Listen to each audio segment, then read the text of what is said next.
Well, it worked. That worked, didn't it? See, panic over. Calm now. You're on holiday soon, aren't you? Yeah. You got to go off early. Well, about... How many holidays have you had? Because I only ever have time off when I'm working, like doing another job, like, you know, filming or something. But you seem to have a lot of holidays, just like... And you were sick as well. You was just like... Because you had wet trousers, which is a little bit... Do you not care about the job? I mean, I've got to ask, because... You know what I mean? If I was in charge, I'd worry about your motivation or... Because yesterday we were trying to work out what you enjoyed doing. And we got to Manchester United and moaning. And that is the two we came up with. I don't know where you get the moaning thing from. You're always whinging. About what? Everything. When? When did I last have a moan? Just before we came on air. Right, and why was that? I don't know, I can't remember. Because we were in a good mood. We were in a good mood, me and Rick. I'll tell you why. Go on. Because you brought a song in at 10 to 1. Yeah. With a load of effing and jeffing in it. Yeah. And saying, can you edit this? Yeah. Yeah. But that's your job. You could have brought it in yesterday. No, I couldn't. Why not? I hadn't thought of it. But why are you whinging? That's your job. And I didn't come in 10 minutes before. It was a good 20 minutes before. It just took you ages because you were whinging and moaning to even get started. I'm not being dragged into this. You are always... I'm on my holiday now. Well, not yet. No, you're not on yet. You're still working. Well, that's what's funny. This isn't even work, right? And yet it should be. Compared to what I do in the week, this is a doddle. Well, it's because you're not putting any effort in, clearly.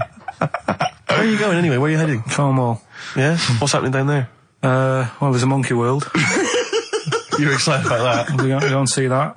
Probably go twice to that. Yeah. Whilst I'm down there. How long are you waiting for? The whole week? Yeah. Yeah. So, this is with your parents, isn't it? Yeah. Taking them out. Your father, what do you think your father will be up to? What's he going to be nicking on this holiday? Well, tin. There's a lot of tin in Cornwall. Since they've shut the mines. He's just called Suzanne, said they've got there, said it's a nice little place. There'll be no towels when you get there. So what are you going to do? What are you going to do? Just going to chill out and sort of like go to the pub and stuff? Yeah, like I say, I mean, all I've got planned is probably probably Tuesday and Thursday at Monkey World. What about Wednesday? What are you thinking of Wednesday? Just wandering around? Just sort of think about, you know... King Arthur and that. Where he was down there, wasn't he? I don't know, but I'll tell Where you going? something. What town? I don't know. I don't know where it is. Susan sorted it out. Yeah, she sorted it out. I heard you on the phone to her saying, well, pack 2 pairs. Poor woman. She's packing your bags for you. Yeah. Right. But, you'd spend more time at home if Steve didn't come in at 10-2 with a rap record with, like, obscenities all over it. Yeah, well, we'll play that next week. Well, you didn't even get the job done, that's the thing. We can't even play it because you didn't get finishing time. I'll tell you what. Kings of Leon, Red Morning Light on XFM 104.9. I'm Ricky Gervais, with me, Steve Merchant and little Karl Pilkington. Getting excited because it's a special time of the week where he gets to talk about a cheeky freak of the week. Well, just get Rockbusters out of the way, right? Because I've got to put these prizes in the post bag now, so I'm shooting off. Yeah, because you've got to go early. So, I don't know how you do your job. You went to Manchester, you went to, Madeira, you had a day off because your trousers were wet and you had a cold, and now you're shooting down to Cornwall, you're leaving early. How do you get your work done? And you've got one job, me and Steve have got loads of things to do. I'm fast at me work, like I said, the prize is ready and packed up. Here. No one's being affected by me shooting off early. Right? Okay. Are you actually going to be here next week, or are you still going to be in Cornwall? No, you see, there again, I'll be back in time. No. And in the week, when I go to, you know, Cornwall, see the Monkey World... Yeah, you're 2 days past the Monkey World. That's still work. Yeah. That's still work? What? What, you're going to interview some of the monkeys? I love that. I love that. You were going, could a monkey live without bones? And so I'm going, Karl, shut the please, just look at the monkeys and eat your ice cream. And that's work, is it? Right. Right, are we having Cheeky Freak of the Week? Do you want to do it? What time have you got to shoot off? Could do with shooting off sort of soonish. Okay. To be honest. This is not radio. Have you ever heard that on a radio show? Chris Tarrant going, I can't shoot off right now. I couldn't get a later train. I know! Why did you get a later train? There isn't a later train. So I couldn't get to Cornwall tonight if I had to. If I had to finish this show, I couldn't possibly get to Cornwall. Rubbish. Of course there's a later train. Oh, I've booked it now anyway. Right, well that's the point, isn't it? Yeah. You're not thought whatever. I don't think the show's lost anything. I think we've still had the, you know, Freak of the Week's coming up now. This week. That's what I'm saying about Freak of the Week. It's to get people thinking, right? Thinking how lucky they are. That, you know, they don't have to comb their face. What are you talking about? What do you mean? Freak of the Week is to let people know how lucky they are. Just... What about the little freak you're talking about? What are they thinking? They're going, oh, he's talking about me. I'm a little hairy lizard man on a stick. Pop in, give us a call. I thought, you know, that's what I'd like to do on a TV programme. That's what I want to do. I want to go and, like, meet these people and say, right, let's just go shopping. Let's, you know, we'll film what your normal day's like. Yeah. Let's pop out. Nip into Sainsbury's or whatever. Yeah. You know, buy a comb. Park right up close to it. You know what I mean? Yeah, yeah. So what you're saying is you just want to get a little message out there, which is that there's always someone worse off than you. Well, there's proof of that in this room. You know what I mean? Oh, Carl, when's your train? In a minute, I'm going to get going now. I'll see you later. Thanks, Carl. Brilliant. What are you playing? You can play a song? Kirsty McCall. Yeah. I'll see you later. Kirsty McCall, New England. Karl Pilkington has left the building. He's rushed away. He's on his way down to Cornwall. And we're left by ourselves. Indeed. In the room. See, if we can do this... If we can press all the buttons and not make any mistakes, strictly speaking, there's no need for Carl. I don't mind if we make mistakes. Well, no, exactly. We never were in the old days, No, did we? sure. I think Carl is going to love Cornwall. Because I think, one, the mayor is probably an animal. Yes. And I imagine the townsfolk think like Carl. Yeah. Do you know what I mean? I imagine he'll stay there. He'll be made king. Have you ever seen Return of the Jedi? In Return of the Jedi, the Ewoks, the little furry creatures, they see C-3PO, and because he can talk and he can speak their language, they actually elevate him he's to godlike back. status. What are you doing here? Hooray! He's back. I mean, What are you doing? You could have stayed till the end. No, I'll see you later. What are you doing? What are you doing? Right. Right, well, there he is. He's on his way. Yeah, down to if Cornwall. you're listening online in Cornwall, I mean, I can't imagine that's ever going to happen. But, you know...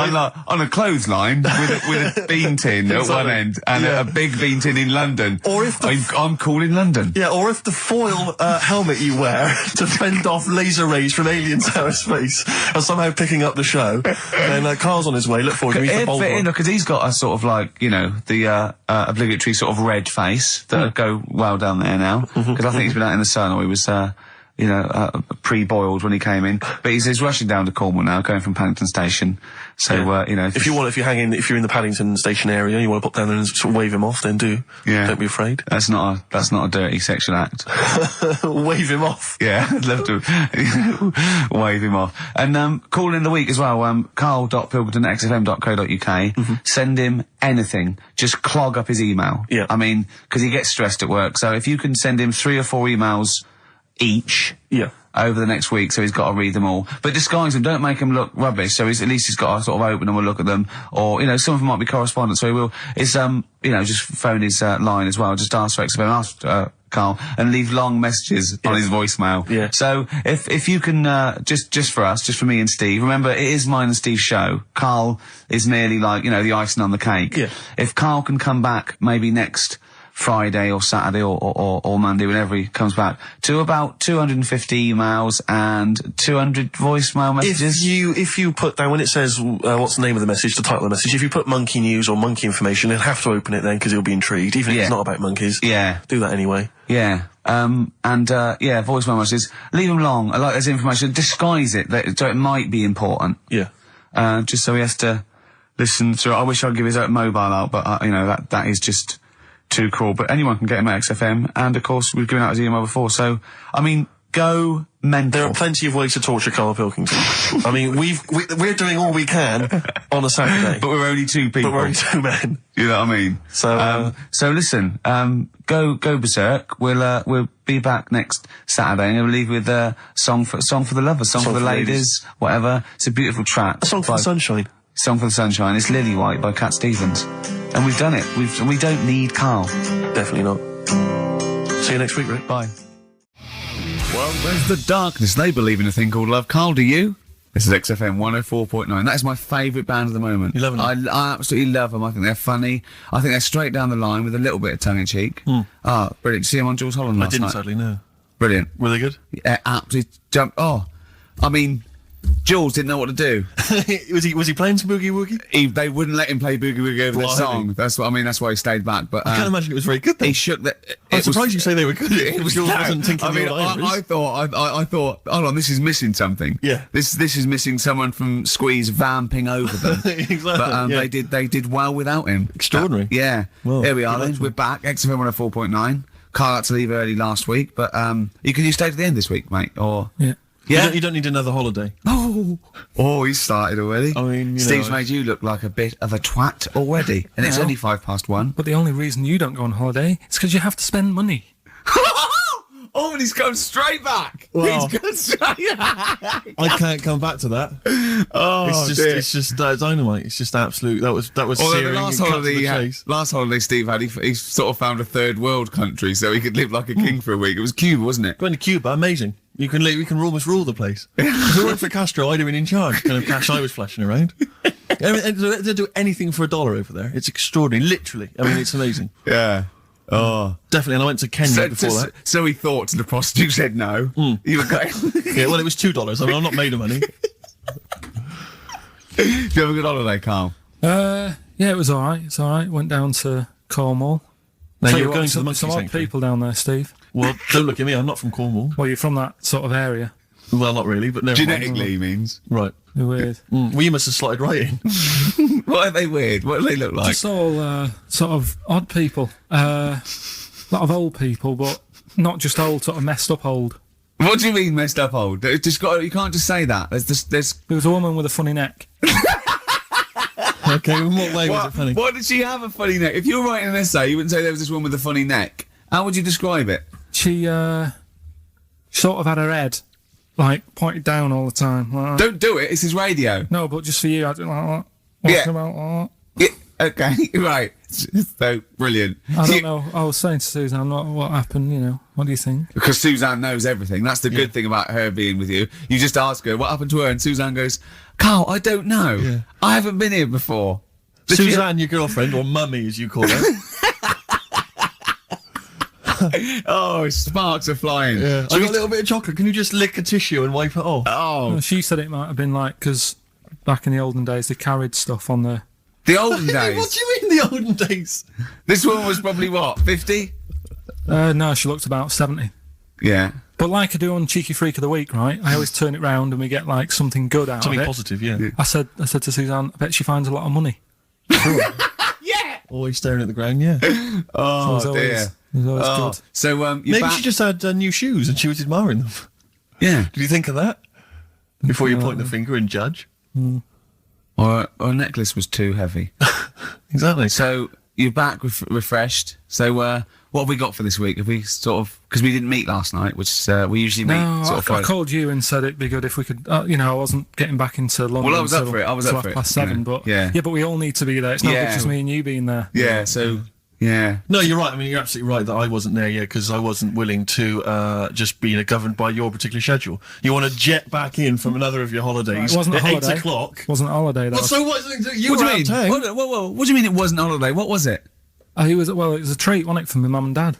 So it wasn't a holiday. I What, took so them you away. didn't enjoy the 5 days off? You'd rather have been here moaning 8 hours a day, 7 hours a day. You see, we said last week that you're always whinging. Here you are whinging now. I'm not And you're moaning. saying it's not even a holiday. You're saying it's not even a holiday. What was it then? Would like a nurse who take sick children to Florida, would they say having a great holiday? Sorry, what particular ailment did your parents have for the week that they had to fly in Karl Pilkington, MD? Yeah. What are you talking about?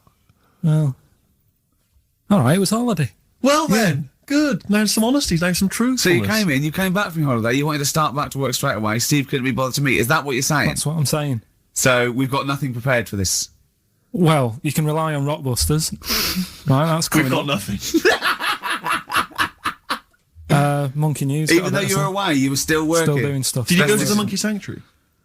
I'll tell you about that. Tell us mate. about it. Play a record. Sure. All right. Do you want a bit of Smashing Pumpkins? Smashing Pumpkins. I thought an old classic from them. Cherub Rock. Yeah. Smashing Pumpkins, Cherub Rock. That, of course, Rick, is available on their greatest hits. Brilliant. If you want. I mean, that's how I rock. So Yeah. I know they.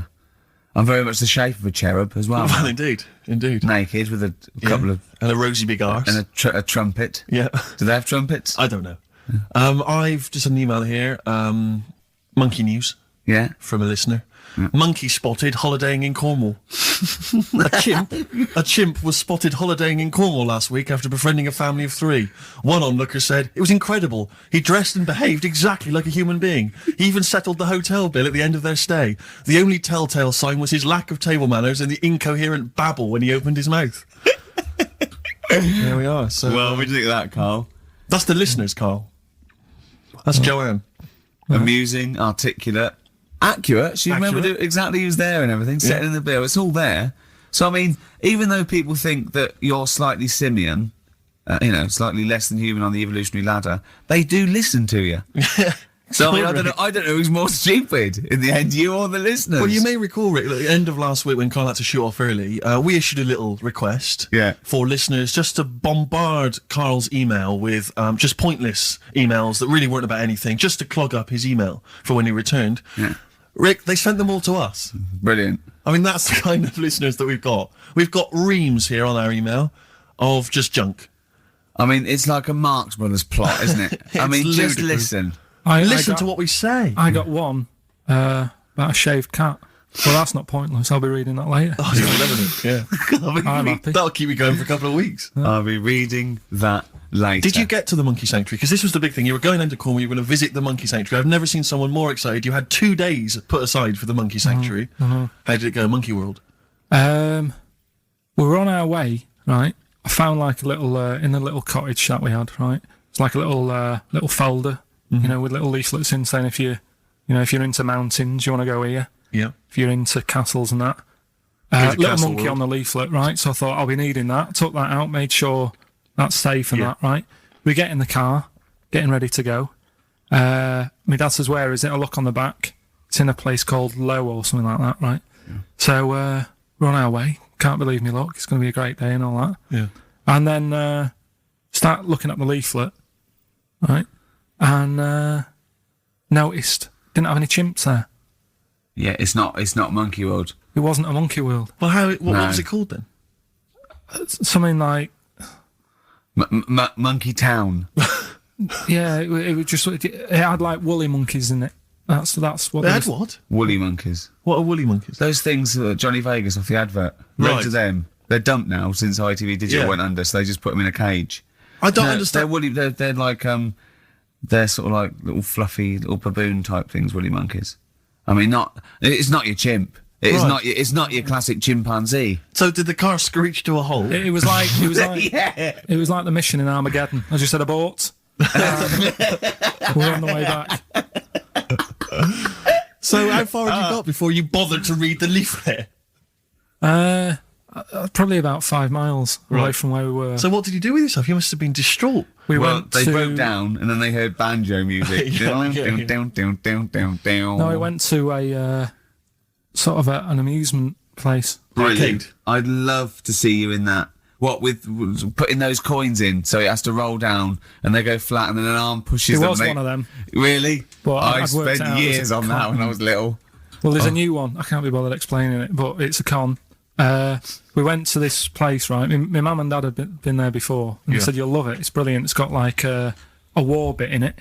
A war bit, right? Yeah, like because they know I'm into tanks and stuff. Yeah. So you'll be loving that. So sorry, I didn't know you were into tanks. No. Well, they're all right. Brilliant. It's gone from one of his childhood passions to they're all right. I know, yeah.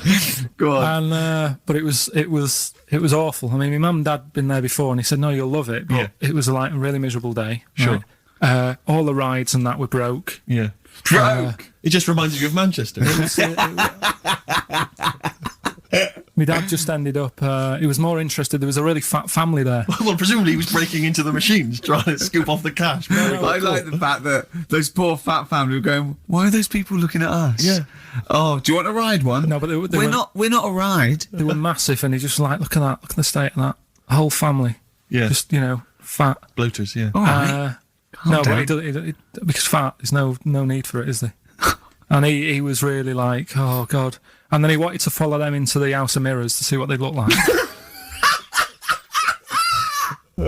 But my mum had got bored. She went off to buy a little Snow White figure. She couldn't believe her luck. It was only $2.99. Yeah. She thought it was going to be really expensive. Sure, so she she's a bought classy one of lady. them. So she enjoyed that. And then my dad says, come on, we go in. It's rubbish, this. What, the fat family wouldn't let him play with him? So he just said on the way home, he said, I can safely say that I never want to go there again before I die. So that was that. And then we went home. Why would he ever give you that information? In case it was like a secret birthday present. Yeah. Oh, God, what if they get me a trip to here? Or if he's in a coma and you go, I'll tell you what, bring him out of it. That fat couple. yeah. By his bedside. Yeah. But Suzanne said she now realises why I am the way I am after spending like a week with them. Well, She they said- told her that they dropped you on your head as a kid, or No, just like, you know, the way they act and that. right? Yeah. And then they were saying things like, Suzanne, so, why is the moon out at night and the sun in the day? Oh, God. Yeah. Oh, God, there's three of them. Suzanne, can you tie my shoelaces again? It was the bit when my dad said, don't waste money on a coffin for him, just put him in a bin bag. Your father said that about himself. Yeah. Oh, that's a great idea. I'm glad you mentioned that, because That is great. that gives me an idea. Saves a bit of money. My dog. Nelly, Ride With Me. That's featuring City Spud. I don't know if you're aware of that, but there we are. Good, nice summer tune. XFM. Carl, tell Steve what you just told me when Steve was in the toilet then. Right, do you know, I'd just been away with my mum and dad and that. And one of the things I always like doing is having a good chat with my dad about stuff he got up to when he was a kid and that. Yeah. Right, because he got up to loads of stuff, and every time I see him, he tells me something, and I'm just like, why are you just telling me that now? It's brilliant. Yeah. Right? So, I mean, to me, he's kind of like Ronnie Biggs or someone. He's just the most extraordinary kind of. well, this happened, right? character. I can't remember. There was a delay yesterday. There was problems on the Paddington line, and he was saying, "Oh, trains aren't what they used to be." Sure. He said, "You know," he said, "I was They looking." used to be horses, didn't they? Well, he was looking in the booklet, and it was saying how you can have your bags collected if you want, but it costs you £5. Yeah. So that's outrageous. Sure, of course. Right, so he said that's the problem with this country. We've got good with computers and that, but when it comes to, like, getting service, it's gone out the window. Yeah. Right? So he said, when I worked on the trains, you know, and he was going on like this, that and the other. So I said, oh, I didn't know you worked on the trains. He said, yeah, when I was 18, right, it was his job to get the coal, right, and chuck it in the engine. Uh-huh. Right? And one day he's in Grand Central Station in Manchester, which is now the GMEX Centre. Right. Right? And that was like the main station. And he was in there. The fella who should have been sort of driving the train, right? He said, oh, I'm just nipping to the pub. Sure. So you just stay here, keep the engine topped up and stuff. Yeah. So he's like, yeah. For a quick getaway. Yeah. Right? So the fella goes in the pub, and my dad's in there, you know, putting the coal on. He did his bacon and eggs on a little shovel. Yeah, yeah. And anyway, fella comes up. He says, right, can you move the train forward now? Oh, blimey. So he was like, oh. So he didn't want to say, oh, the fella's in the pub, because he'd know, he'd say, what's he doing in the pub? He should be working, right? So he said, yeah, no problem, I'll sort it out. Right, so he puts it into gear, or whatever you do on them trains. Sure, right? puts it into first, yeah. Starts going forward. Now, people who don't know about trains, something that I learnt is if you're carrying a load of coal or whatever on the back of it, they don't have brakes on each carriage, right? It's only the engine that has brakes on it. Uh-huh. So when you pull the brakes on the engine, the whole weight of what it's pulling is pushing you forward. Sure. Right? Yeah. So he doesn't realise this, though, because he's just used to cooking bacon and eggs and chucking coal and Of course, things, yeah. right? So you've got to slam the brakes on sooner than you would normally. Yeah. Well, you have to anticipate it, I suppose. Yeah. But he didn't know that, so he? he's pulling in, he's thinking, right, Well, he's I'll put the brakes on now. Yeah. Right? Puts the brakes on, the train just keeps going, he's going, oh God, it's not stopping. Sure. It ploughs right through the signal box. Right? Loads The of baboon damage. pulling the signals, don't know what they're doing. Yeah.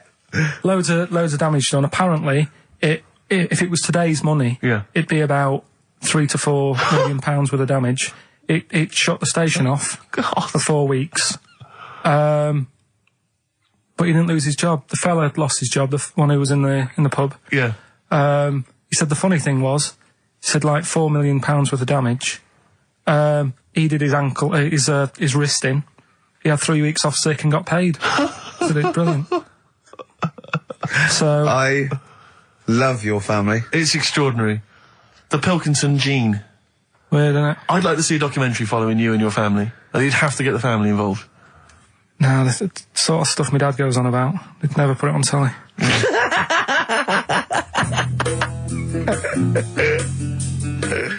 Carl, have we still got monkey news? We've got monkey news coming up. Now, you must be disappointed because you didn't make it to the monkey sanctuary, but you still managed to scrape together monkey news on your holiday. Yeah. That's So I impressive. found some of that. We've got... How do you get so many breaks and holidays? Because you went away with Suzanne's parents. You've just been away with your parents. That's a couple of weeks, 10 days. So that's probably about 3 weeks in all. You had that. You went to Manchester. You had that day off because your trousers were wet. I mean, and I suppose because you've only got one job, and I've got a lot more. This is just one of my jobs. But I mean, don't you ever count your blessings? Go, God, thank God, I can have time off. I don't work too hard. I'm not stressed too much. I know. It's just all to do with when you do work, do a lot. So I get a lot done. Yeah. What do you mean? I'm always doing stuff. I mean, even though when I was in Cornwall, right, I'm sat there on the grass. I'd love to just sit on the grass. Oh, yeah, you're too busy. Chill out a little bit. I know, yeah, well, Me dad and Suzanne are playing crib, right? I'd sort of fallen out with him at Your that dad point. and Suzanne are playing Why did you fallen out you do with live who? in the 1940s. Yeah, why did you fallen out? Because with crib, have you ever played crib? Yeah, Right, you've got to be pretty good at maths. sure. Well, you've got to make your cards add up to 15 and all. Well, yeah, I was just gonna correct you on you've got to be good at maths. Yeah. What? Algebra, quantum physics, what? No, just adding up. Adding up to 15. Brilliant. I mean, You can that's, almost do it on your fingers. You could in Cornwall. Yeah. but my dad's really good at maths, and like he said, how many have you got? And he always counts his, and it's like 15-2, 15-4, 15-6, 3 for your at, 1 and all that. Do you know what I mean? Yeah. He adds it up really One quick. for his knob. Right, so I was like, right, hang on a minute. And he goes, no, what do you mean, hang on? Add it up, what have you got? He says, oh, forget it. I said, this isn't fun if you're going to start getting all arty with me. Sure. So, Forget it. Yeah. I love it. But I don't know him, but I'm sure he's just winding you up. His victory is you going, forget it, I'm not playing. well, anyway, right, so it doesn't matter. I think I'll go off and do some prep, right? Yes. Do some research for Saturday. Found one of Suzanne's magazines, right? Flicking through, because there's always interesting stuff in there. There was something about swingers. Right. I was like, what's all that about? Yeah. And it had an interview with some people talking about, how they sleep about a bit. Yeah. And I thought, if my wife looked like that, I probably would. Because there was a few pictures of them, and they were all pretty ugly. Yes. I thought, right. So I took that in, soaked that up, thought, there you go. Carried on reading. There was a bit in there about how women still have crushes, right? Yes. And the woman was going on about how she's 38, right? But she still fancies Chris Martin from Coldplay. Uh-huh. And, even though it'll never happen, she's still got that little bit in her head that thinks one day she'll leave Gwyneth, right? And end up with her, right? Right. Anyway, so I'm thinking this is a bit boring, but I'm flicking through it all. And, Is this a Rockbusters clue? no, right. And I read further on, right? And, she said, I like to go out with my mates, and we come up with lists in pubs of people who they'd be nice to go out with. She also came up with a list of unlikely lust objects, I think she called them. Yeah. Guess who was in that list? Ricky Gervais. Think again. Karl Pilkington. Right. Next one. Johnny Vegas. Said, lanky co-writer. Rubbish. Lanky co-writer. What do you mean lanky co-writer? Well, do I need to say any more? He said, hang on, wait a minute. Let's not talk about... I don't know why you're laughing at my expense. I'm an unlikely lust object. yeah, But what was it called? The list? the unlikely lust object Yeah. list. You were in there, right? Who else was? Well, you weren't in there. Richard Madeley, Fine. Yeah. He's a good-looking guy. Alistair Campbell, Brilliant. Another handsome dude. What are you talking about? You think I'm ashamed or embarrassed about that? I'm proud of it. What magazine was it? I need to buy a couple of copies. Yeah, it was. Need to get a t-shirt made. Yeah, and did she leave her number? Yeah. So what magazine was it? I was just out of interest. I think it's called Red. Yeah, sure. Yeah. But now you've dissed those people that are putting themselves in there as swingers because you've said they're ugly. So now we know what magazine it is. People are going to look at that. People are going to look at that poor woman, and they're going to know you think she's a hog. No, but I think they even know. Was there a picture of the woman who'd know. drawn up the list of unlikely lust objects? Mm-hmm. What was she like? I wouldn't waste my time. Thanks, mate. I know you're on my side. Cardigans. You're the Storm on XFM 104.9. Well, nearly the end of the show, but we wouldn't let them down, would we? You know what it is now, don't you? Oh, chimpanzee that monkey news. All right.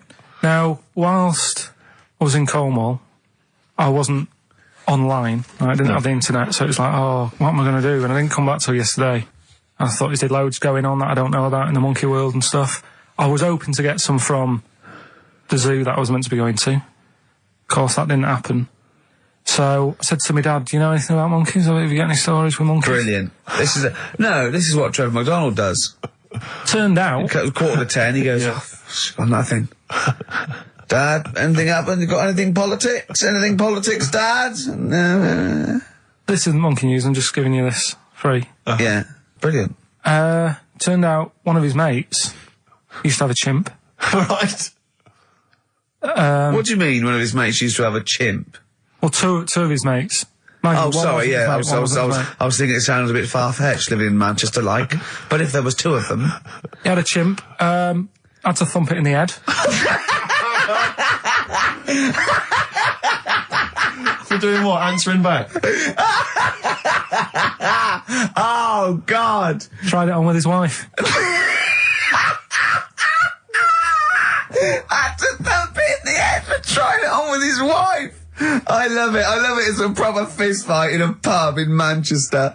Oh. I'd call him up, but he's one of them who, like, swears all the time. Right. Oh. I mean, it'd be good to get him on and Let's interview him. Can we not interview him pre-record? We can bleep out the swear. I'd love to hear his story. Do a lot of work, that. Yeah, well, we're not scared of work, are we, Steve? I'll do it myself if you can't be bothered. Yeah, I'll have a word, I'll sort it out. Yeah, try and sort that out next week. Well, don't tell us the rest of the story then. Let's let him say in his own No, words. but there was another one as well. When you say you can get him on, but he swears a lot, you mean the monkey? I'm assuming he's more coherent than your dad's mate. But there's him, and there's some other fella he knows who had a funny name. I'll have to find out, because you'll love his name. But he was a drag artist. Yeah. And, I think he said my dad went round one day, I don't know why, right? Went around there, knocked on the door, chimp answered. Carl, I don't know what you're doing, mate. I don't know where this place you live, next door there's an horse in the front room. There's chimps running round. Mad. Anyway, Chimpanzee! Is that it? Is that the end of the story? There's a chimpanzee in the door and that's the end. You sure it wasn't the drag artist before he shaved? no, Sure it wasn't your gran? Because I like the really airy ones that decide they can be female impersonators. Yeah, your gran.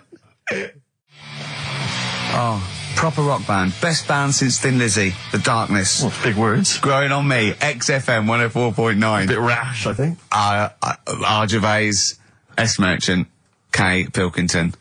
With a little bit of... I know for a fact that Steve is getting a little bit sick of Carl's attitude. Oh, his attitude's appalling. I quite like it though, because it's straight away friction, and he's sort of like, you know. To be fair, I genuinely don't think I'm the culprit in this. I think I come in and I just ask him a simple request. Yeah. And immediately on my back.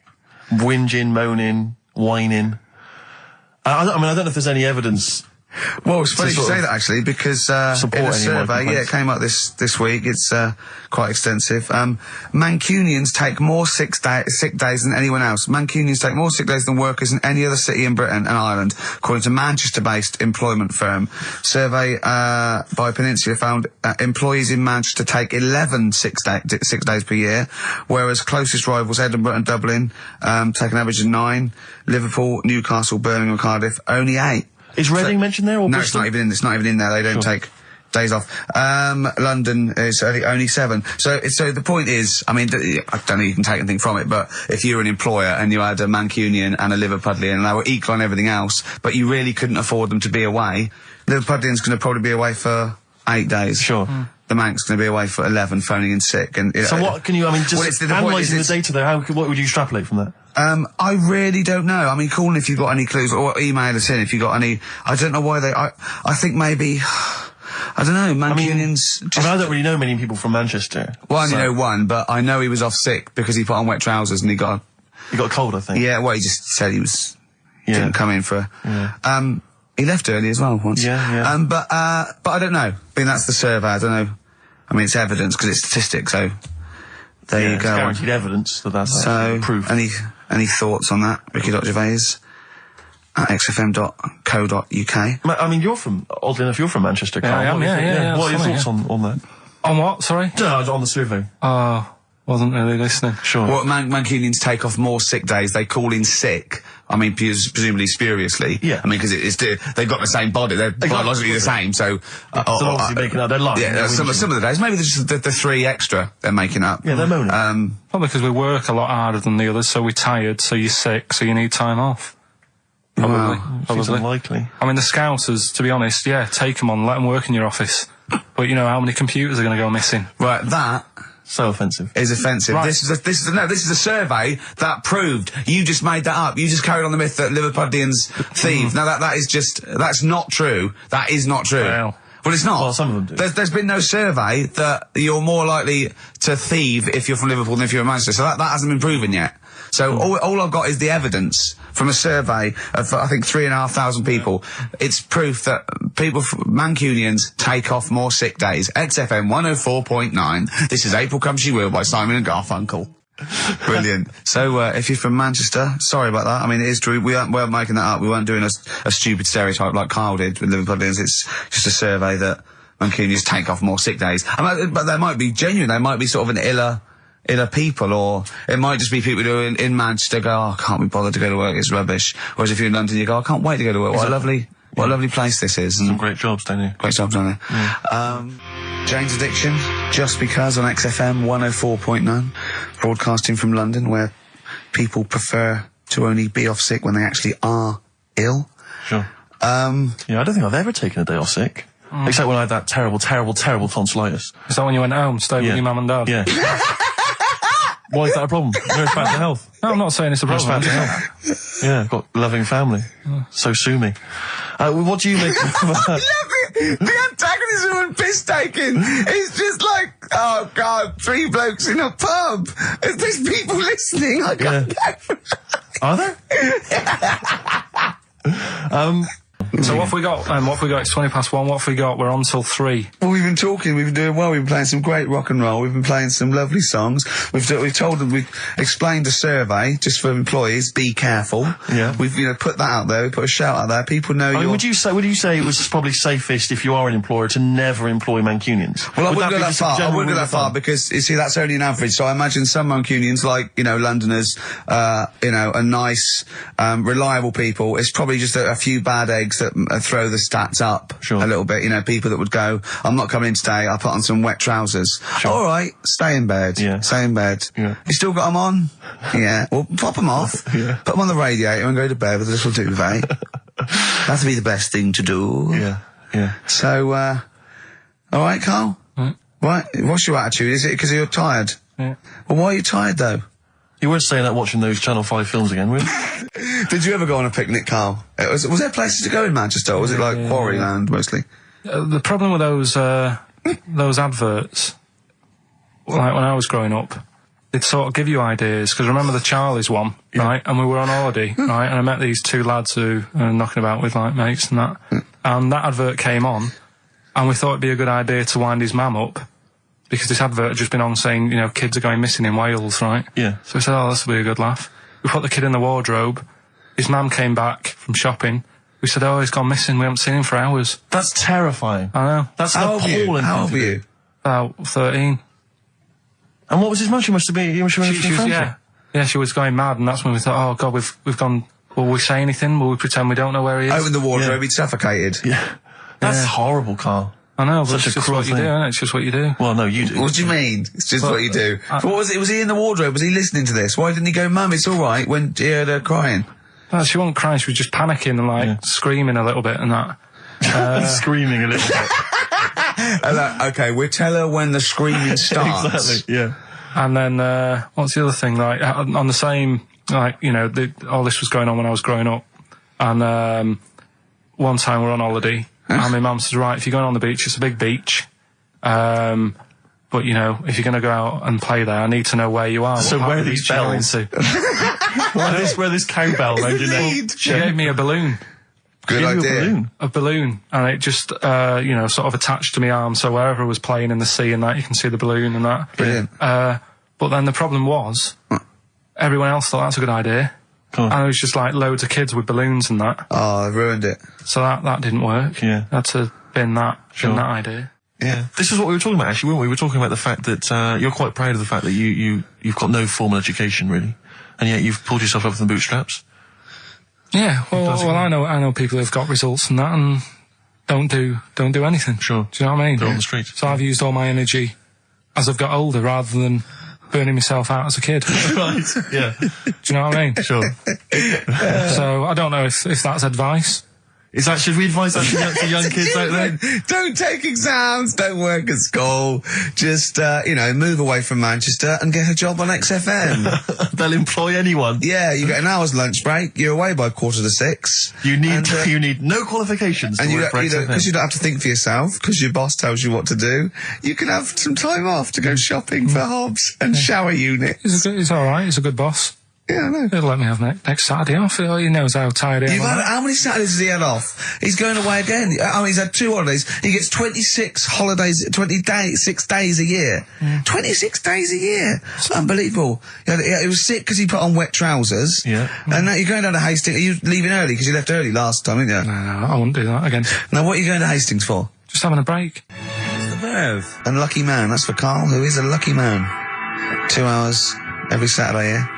Just a little bit of chat and laughter. Some great records. Alright? What are you going to Hastings for? Just to chill out? Yeah. What are you going to do? Just chill out. What specifically is in Hastings that's of interest to you? They having another battle? Nothing, it's just cheap, isn't it? You can get a B&B for about 40 quid. Sure. The weather's good, so Well, let's all go. why not? Yeah, why not? Do you want Ricky to come down with you? Now. Right, okay. Anyway, Hastings answers soon. for Rockbusters. It's going to Hastings in 10 minutes, ain't you? Can't wait. He's looking forward to it. Lovely day. Lovely town. Nice little trip. Chill out, come back refreshed. Monday. Let's do some work. Ooh, you'll sleep tonight. What does the boss want me to do? He's done you there, Karl. I was letting it lie. And he comes back with that after we were getting on. Alright. Off to Hastings. Off you See you go. later. Eminem. Business on XFM 104.9. Karl, can I ask, because after last week's show, when you had your breakdown, you went off to Hastings with your girlfriend, stroke carer, Suzanne. Now, what does she... Because whenever we meet Suzanne, we bumped into Suzanne recently at the BBC, Ricky and I. She's always very nice to us, very polite, we have a nice little chat. But I'm always wondering, what is it that she thinks of us, really? You know, because I'm assuming you immediately go home and whinge. No, but they tortured me. You saw they tortured me on air. Now, what does she make of us? Did she listen to the show last week? Yeah, she did, yeah. She knew I was annoyed. Right. So, she sort of gave me a look like... You know what I mean? Like that, because we went to Hastings. That wasn't because you had, like, Marmite or something over your face. No, it was just like, oh, that's good. That's Last week, after your nervous breakdown, you went to Hastings. Yeah. Can I ask, why the hell did you go to Hastings? It's so arbitrary. What do you mean? Why go to Hastings? You lost him on arbitrary.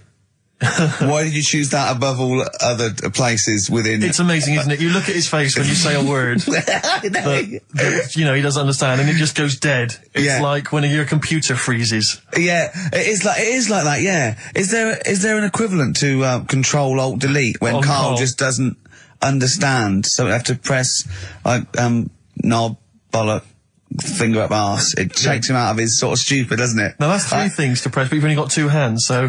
Wow. Yeah, I know. God, what would I do? I'd have, hold on, so I could have the thumb of my right hand, pop that up his arse. I'd have probably my index finger of my left hand on his knob. How would I press his testicles? What would I use? I'd have to use some other part Shall we try it? Yeah, let's go around there. Messing about. Look, come on. What? Sit I just down. think it's time you had a little kiss. Down. Sit down. No, you've done so well. I've already had a little. What happened, Carl? He loves it. I'm just going to give you a little kiss. Just for the webcam. Right, hurry up then. All right, on the lips. No, not on. Come on. Oh, God. I love it because he hates it so much. You wouldn't get that radio on. But me saying I could have kissed Chris Moyles. What? I could have kissed Chris Moyles on Radio Little 1. Milesy. Give Milesy a little kiss for all his good work. Do you enjoy that? Yeah, it's good. Yeah. What happened to Chris Miles's show? Is he not on anymore? On TV? Yeah. No. Turns out he was too fat and talentless. Do you want to tell us about Hastings? Where did that come from? Eh? What? Yeah, Hastings. Yeah. It's alright. Yeah. What's there? Not much.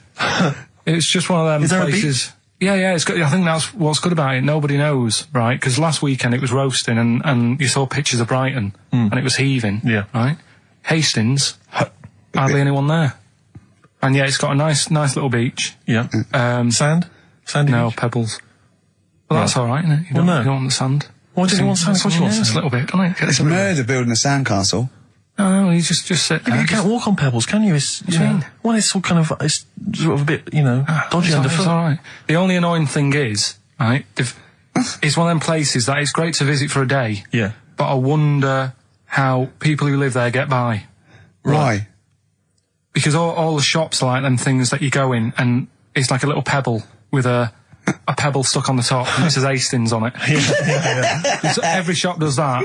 If you want bread and milk, You're done for. it's murder. Yeah. There must be a supermarket. I didn't see any. Seriously, it's all novelty things like that. Yeah. And then when I got back into London, Their houses. Yeah, right. Just covered in pebbles and like seashells and stuff. Oh, not rock for tea again. but the funny thing is, right, it's the first time I sort of noticed somewhere like that. When you go, what do you do if you just want some Brillo pads or whatever? With the slang thing, did I tell you I was trying to read that book about the governor? Oh, yes. And that was full of that, and it had a page on the front that you had to keep going to when, you know what I mean, when he used a bit of slang, you had to sort of go, right, I don't know what he means. Glossary. Right. Just nip back, have a look. I thought you meant, when you said there's a page at the front, I thought you meant the cover with his face on. I can't remember who I'm reading about. Oh, there he is. Is this the book that you nearly finished reading, but you realised all the pages were in the wrong order? Yeah. He bought a cheap book, right, a second shop, started reading it, loving it, then he started reading about this bloke, and he went from jail to school, and then he looked at the page numbers and they were all out of order. How annoying is that? You never read books, do you? I never read one, right? And Suzanne, it was a weekend when we were going to Hastings because you two had done me head in, Yeah. right? She said, I'm going to take you away so you relax and what have you. So, ended up not relaxing because it was like putting the jigsaw together. I'd started reading it on the train, thinking, loving this. It's a really interesting story about this fella who, didn't have a great life as a kid, starts getting into a bit of crime, what have you, turns out to be the governor. But it wasn't as easy as that, because like you say, it started off at school, then he was in prison, and he's like, oh God, he started young. And then, next thing, he's like married, and he's like, hang on. He's like 12. And then he's had a heart attack. And then, but I just thought it was part of the thing because I read chapter 1 and then it did say chapter 12, but I thought, right, it's like that sort of done in that stylish way that everyone's doing.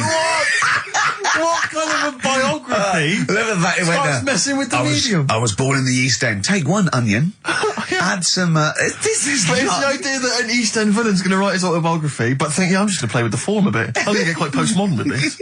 No, but you know He's what I mean? barely able to write, probably. Yeah. Oh, well, they you did it can say that about him, Steve. I wouldn't. I think he's an educated man. Go on, next, Carl. But, yeah, just because it was like 2 for a tenner, that shouldn't be like, oh well, you got a good offer. So No, that's rare. I'm sure the bloke selling it did not know that the pages were out of order. Let's face it, Carl. You read it and didn't realise. Yeah. So you can't really blame him. You got almost half the way through before you realised. I know. Yeah. But anyway, Still, that'll teach you, and that's put you off books for life, hasn't it? Well, I don't like getting into books now. I just read snippets of information. Play record. No, I was just going to tell you about a bit of information that I was reading. Okay. And I can't. Well, we play a record. No, I've got time for a bit of drivel before we play next tune. Well, I'd rather hear a tune and come back for drivel, because I think people are tuning in for drivel, so let's tease them. Okay. Let's have a record, then some absolute shite from Karl Pilkington. Excellent. Look forward to that. Roll Over DJ by Jet on XFM 104.9. I'm Ricky Gervais, with me Steve Merchant and Karl Pilkington. All right, Karl? Yeah. Bit miserable today, Karl. Let me explain why. Go on. Steve, and to you, the listeners. Well, we came in to a big bunch of stuff. Dropped off, was it Becky from Marks and Spencer? Just like lovely stuff. Food, presents for the cat, books, just, you know, to Ricky and Steve. Ricky and Steve who do the show, right? Ricky Gervais and Steve Merchant. GQ presenters of the year. Creators of The Office, right? Award winning. Carl's looking over. I go, well, maybe, it's not for you, no. And then he told me why he's grumpy anyway. Go on. Do you know what XFM are giving everyone? How long have you been here? About 6 years. What are you getting for Christmas from XFM? 2 CDs. Is that of your choice, or do they choose them? There's a list of about 30. Right. Tell them what List you of about chose. 30 CDs. I've gone for Kings of Leon album Yeah. and the Best of Bob Marley. Haven't we, like, given them away in the past or something? Or you could have burnt them off, couldn't you? You could have done copies. Illegal, but you could have done that anytime you wanted. I don't think Bob Marley minds if you bootleg his CDs. It's out of order, though, isn't it? It is bad. Although Is that always the case? Has it always been the truth of all the time you've been here? No, it has been better than this. Yeah, although you do get paid quite well and you do have an easier time. Yeah, but don't give me the CDs then. If it was a milkman, you don't go, have 2 bottles of semi-skimmed. Happy Christmas. Yeah. That is a valid point. Do you know what I mean? Have you complained? Who is it who made this decision? Oh, Is there's it- no point. No point, is there? Why? Just no point. I don't like moaning anyway, just... Has it come from up top? Is it like from the capital people? Just everyone. That's what everyone gets. Yeah. Yeah, but will Christian get 2 CDs for getting up at 4:30 every day for about 5 years? And keeping this station afloat. Probably. Yeah. So that's why I'm a bit fed up. What you listen to first, Marley or Leon? Well, you have a bit of Marley. I'll tell you what Marley's good for as well. You're going to have a little beach holiday, aren't you, over Christmas, going to Lanzarote? Listening to that on the beach, you'll realise how wise XFM are in the long run. You know, you go, well, look, they could have given me 400 quid, right? Well, I'd have spent that. But this is, you know, the legend lives The gift on. that keeps on giving. So you're probably, you know what I mean?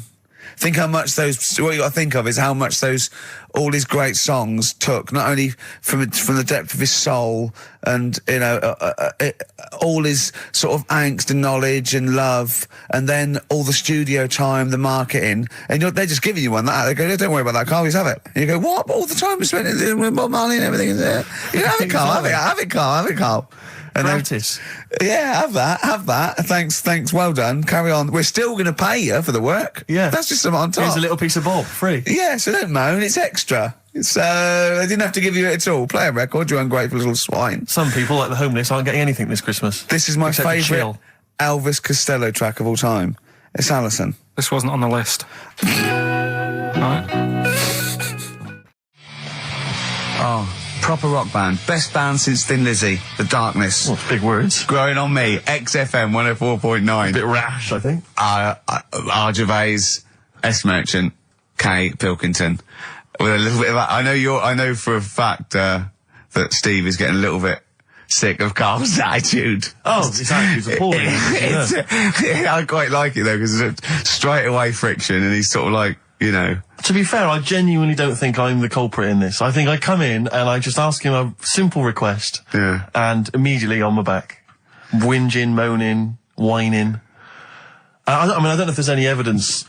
Well, it's funny you sort say of that actually, because in a support any of my survey, complaints. it came out this week. It's quite extensive. Mancunians take more sick days than anyone else. Mancunians take more sick days than workers in any other city in Britain and Ireland, according to Manchester-based employment firm.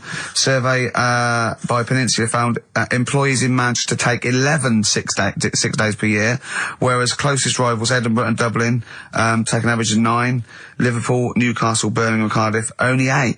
Is Reading mentioned there? Or No, Bristol? it's not even in there. They don't take days off. London is only 7. So the point is, I mean, I don't know if you can take anything from it, but if you're an employer and you had a Mancunian and a Liverpudlian and they were equal on everything else, but you really couldn't afford them to be away, Liverpudlian's going to probably be away for 8 days. Sure.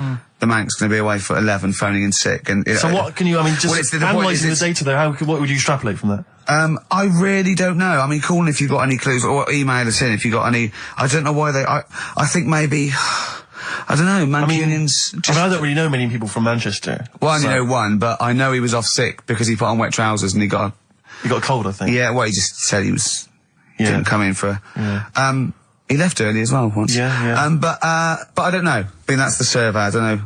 I mean, it's evidence because it's statistics, so there you It's go. guaranteed evidence that that's proof.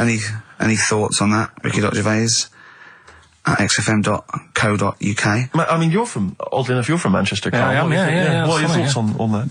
On what, sorry? On the survey. Wasn't really listening. Sure. Well, Mancunians take off more sick days. They call in sick. I mean, presumably spuriously. Yeah. I mean, because they've got the same body. They're biologically the same, so... they're obviously making up their life. Yeah, some of the days. Maybe they're just the 3 extra they're making up. Yeah, they're moaning. Probably because we work a lot harder than the others, so we're tired, so you're sick, so you need time off.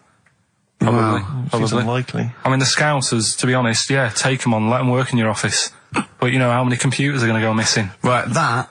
So offensive. Is offensive. Right. This is a survey that proved. You just made that up. You just carried on the myth that Liverpudlians thieve. Now that's not true. That is not true. Well, it's not. Well, some of them do. There's been no survey that you're more likely to thieve if you're from Liverpool than if you're in Manchester. So that hasn't been proven yet. So all I've got is the evidence from a survey of, I think, 3,500 people. It's proof that Mancunians take off more sick days. XFM 104.9. This is April Come She Will by Simon and Garfunkel. Simon and Garfunkel, April Come She Will. A lovely love song there. The X list was all about sort of like sexy songs because of the death of Barry White, of course. And Carl and Steve having a little argument. Steve said, well, there are such thing as sexy songs, of course. Carl said, I can't understand it. How can something be sexy? How can you woo one with a song? Steve went, well, you don't woo one with it, you just put it on the background. Carl said, stick the telly on. Stick the telly on. I love that. You don't believe there's any such thing as a sexy song, is that right? I don't think it can get you in the mood. You know what I mean? Right. You're either in with a chance or you're not. I don't think it matters what song you put on. Well, I don't think it ups your chances. I don't think if it does. If you put Channel 5 on a Friday night, right, see a little bit of that action, gets anyone going. It's worked for me, and that's all. What's on when pets go mad? No, you know, like, I don't know the titles of them. I don't look at the titles, but... That show with Chris Moyles? Do you mean the kind of erotic thrillers? Yeah, put one of them on, that gets you going a bit. I might be tired and that, but... What does the woman go, oh, that's an idea. Hey, that's an idea. They're normally called something like illegal briefs. And they're normally about some kind of female solicitor who's defending a guy who may or may not be a killer, but maybe in a former life they were lovers. It's always some nonsense like that, and presumably there's normally some gruesome murders. So how is that getting you in the mood? It's plot development. Yes, the narrative. I love narrative. Yeah. I'll tell you what, that's a lovely twist. I've got the horn. Yeah. Brilliant. So, if you're from Manchester, sorry about that. I mean, it is true. We aren't making that up. We weren't doing a stupid stereotype like Kyle did with Liverpudlians. It's just a survey that Mancunians take off more sick days. But they might be genuine. They might be sort of an iller people, or it might just be people who are in Manchester go, oh, I can't be bothered to go to work, it's rubbish. Whereas if you're in London, you go, I can't wait to go to work. What a lovely place this is. Some great jobs, don't you? Great jobs, don't they? Yeah. Rick, I know you're always looking, just to keep you kept abreast of, new developments in music, what's happening. Yeah. I don't know if you've got any plans this evening. You might want to pop along to the Hope and Anchor in Islington. Why? Where, playing tonight, Restless Diesel. Please welcome to the stage. Restless Diesel. I mean, we've talked about it before. Band names where you just have to imagine you're supporting U2, Wembley Stadium. It can never happen. Please welcome to the stage. And Restless Diesel. Diesel. The first song, he goes, thanks, cause great band before us, Restless Diesel. You hear a lot more of them. Exactly. Yeah, it won't happen, will it? Sure, they're a great band. I think you What's the should tax on that? $5 in, is it? It's not telling us actually, but pop down to the Hope and Anchor. Maybe tell us how Restless Diesel was tonight. Yeah, just call in. Maybe call in on Christian show Monday. Just tell us how Restless Diesel were. We can make that a regular feature. Now, what's coming up on today's show? Well, listen, we got all the usual favourites. We got and some new ones. We got Monkey News. That's sorted. Carl told me. People are guaranteed Monkey News. He called in. He said, "I've got some Monkey News." Brilliant. He's done that. I have to make sure Then we got that. We've got some great tunes. I've got a great song from Tupac, some Cat Stevens, some Jimmy Webb, some Thin Lizzy. Can I surprise you with something from Aerosmith? And a little treat from Evan Danberg. We're quite rocky today, aren't we? There's a threat there won't be Rockbusters. Good. That's no threat. But we can bring back Educating Ricky. Oh. I mean, because it's sort of like seasonal, isn't it, our show? We don't want it's not like Ant and Dec's takeaways on all through the year. Yeah. They go away for a few weeks and we get something else like Ian Wright's, Friends Like These or something. Exactly. You know what I mean? And so maybe Rockbusters, maybe not. Rockbusters on hiatus, but Educating Ricky always fun. If you've not heard that before. And I'll tell you what, Jane's Addiction, just because they rock as well, don't they? Oh, brilliant. XFM 104.9. Excellent, Ricky Gervais. Jane's Addiction, just because on XFM 104.9, broadcasting from London, where people prefer to only be off sick when they actually are ill. Sure. I don't think I've ever taken a day off sick. Except when I had that terrible tonsillitis. Is that when you went home, stayed with your mum and dad? Yeah. Why is that a problem? No, it's bad to health. No, I'm not saying it's a problem. Bad to health. Yeah, I've got a loving family. So sue me. What do you make of The antagonism and piss taking is just like, oh God, 3 blokes in a pub. There's people listening. I can't go. Are there? Carl, what do you make of London? Because you often say you'd much rather be up north. Well, he wouldn't, or he'd go. Well, this is why, he constantly says... You've chosen to live here, you've lived here for years, you've got a flat here. No. I chose to come here because I was offered a job that was good money. Yeah. I wouldn't have come here if there was no job. So you prefer to be somewhere where there's a good job, so you've chosen to live here. I don't like being here, though. Well, no, but you can leave. To what? Well, exactly! So you've chosen to stay somewhere that's better for you. It's not better for me. Well, it's making me ill. I'm not sleeping. Well, so you say you're ill, after you call in ill, but I don't think you are. But I mean... Are there any stats to prove that? Well, yeah, because, of the 11 days that he calls in sick, I reckon probably 7 of them are genuine. I'd love it if I dropped down dead tonight. Honestly, I'd love it. If you drop down dead tonight, you know it. Why aren't you sleeping? What, you're feeling ill now, are you? That's funny, you weren't feeling ill earlier, but you read that, and you're suddenly ill. I'm run down. Well, you should take a holiday. Oh, yeah, you just had about 8 in the last 6 months. Oh, God! Why are you run down? Why are you run down? Yeah, what have you done? You sit in a little air-conditioned office. I haven't got time to tell you. Let's move on. Let's get on with stuff. What have we got anyway? Because we didn't have a chance to meet up this week. Me and Ricky could have done, but you said you were busy, Steve, yeah, so that's probably why you don't get run down, but finishing work at about 4 o'clock. No, so I could have had the meeting, but we gave you a time and you suddenly decided with very little notice that you couldn't make it. So make it meetings and that. So what have we got? What have we got? It's 1:20. What have we got? We're on till 3. Well, we've been talking, we've been doing well, we've been playing some great rock and roll, we've been playing some lovely songs, we've told them, we've explained a survey, just for employees, be careful. Yeah. We've, put that out there, we put a shout out there, people know would you say it was probably safest if you are an employer to never employ Mancunians? Well, I wouldn't go that far. I wouldn't go that far because, you see, that's only an average. So I imagine some Mancunians, like, Londoners, are nice, reliable people. It's probably just a few bad eggs that throw the stats up a little bit. People that would go, I'm not coming in today, I'll put on some wet trousers. Sure. All right, stay in bed. Yeah. Stay in bed. Yeah. You still got them on? Yeah. Well, pop them off. Yeah. Put them on the radiator and go to bed with a little duvet. That'd be the best thing to do. Yeah. Yeah. So, all right, Carl? Right. What's your attitude? Is it because you're tired? Yeah. Well, why are you tired, though? You weren't saying that watching those Channel 5 films again, were you? I'll tell you what, me and Steve were having a little meeting yesterday over lunch about, planning stuff for the show. And, Gary Kemp came up to me, started having a little chat about old times, and, I went, oh yeah. As he went away, Steve said, right, think of this. He said, Rick, don't take this the wrong way. Remember that sentence, don't take this the wrong way. So there's a right way and a wrong way I could have taken this comment. He nodded to sort of Gary Kemp and went, he's aged better than you. I went, well, how could I take that the wrong way?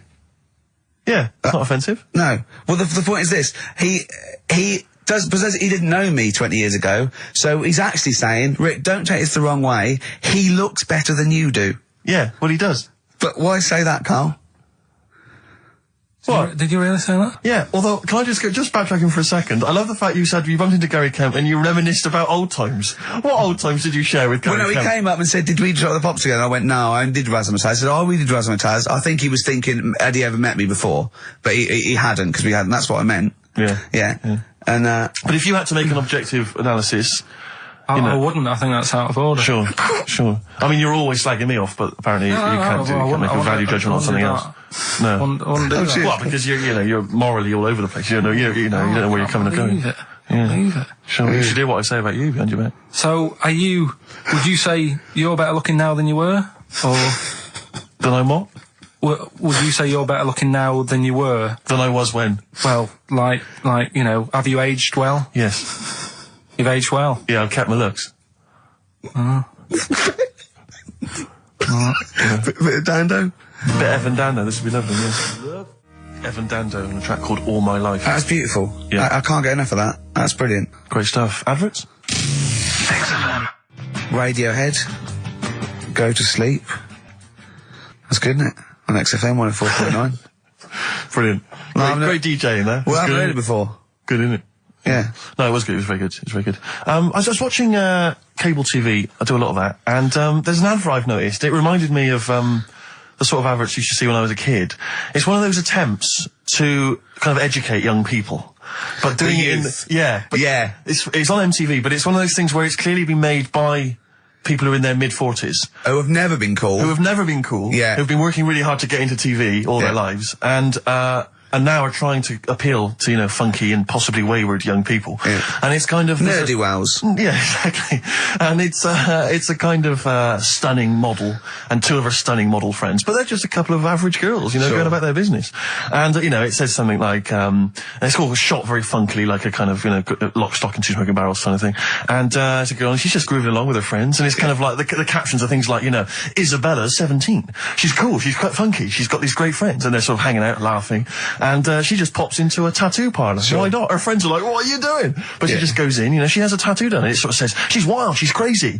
She lives life as she sees it. She takes every day as it comes. She's not tied down or anything. She doesn't smoke cigarettes.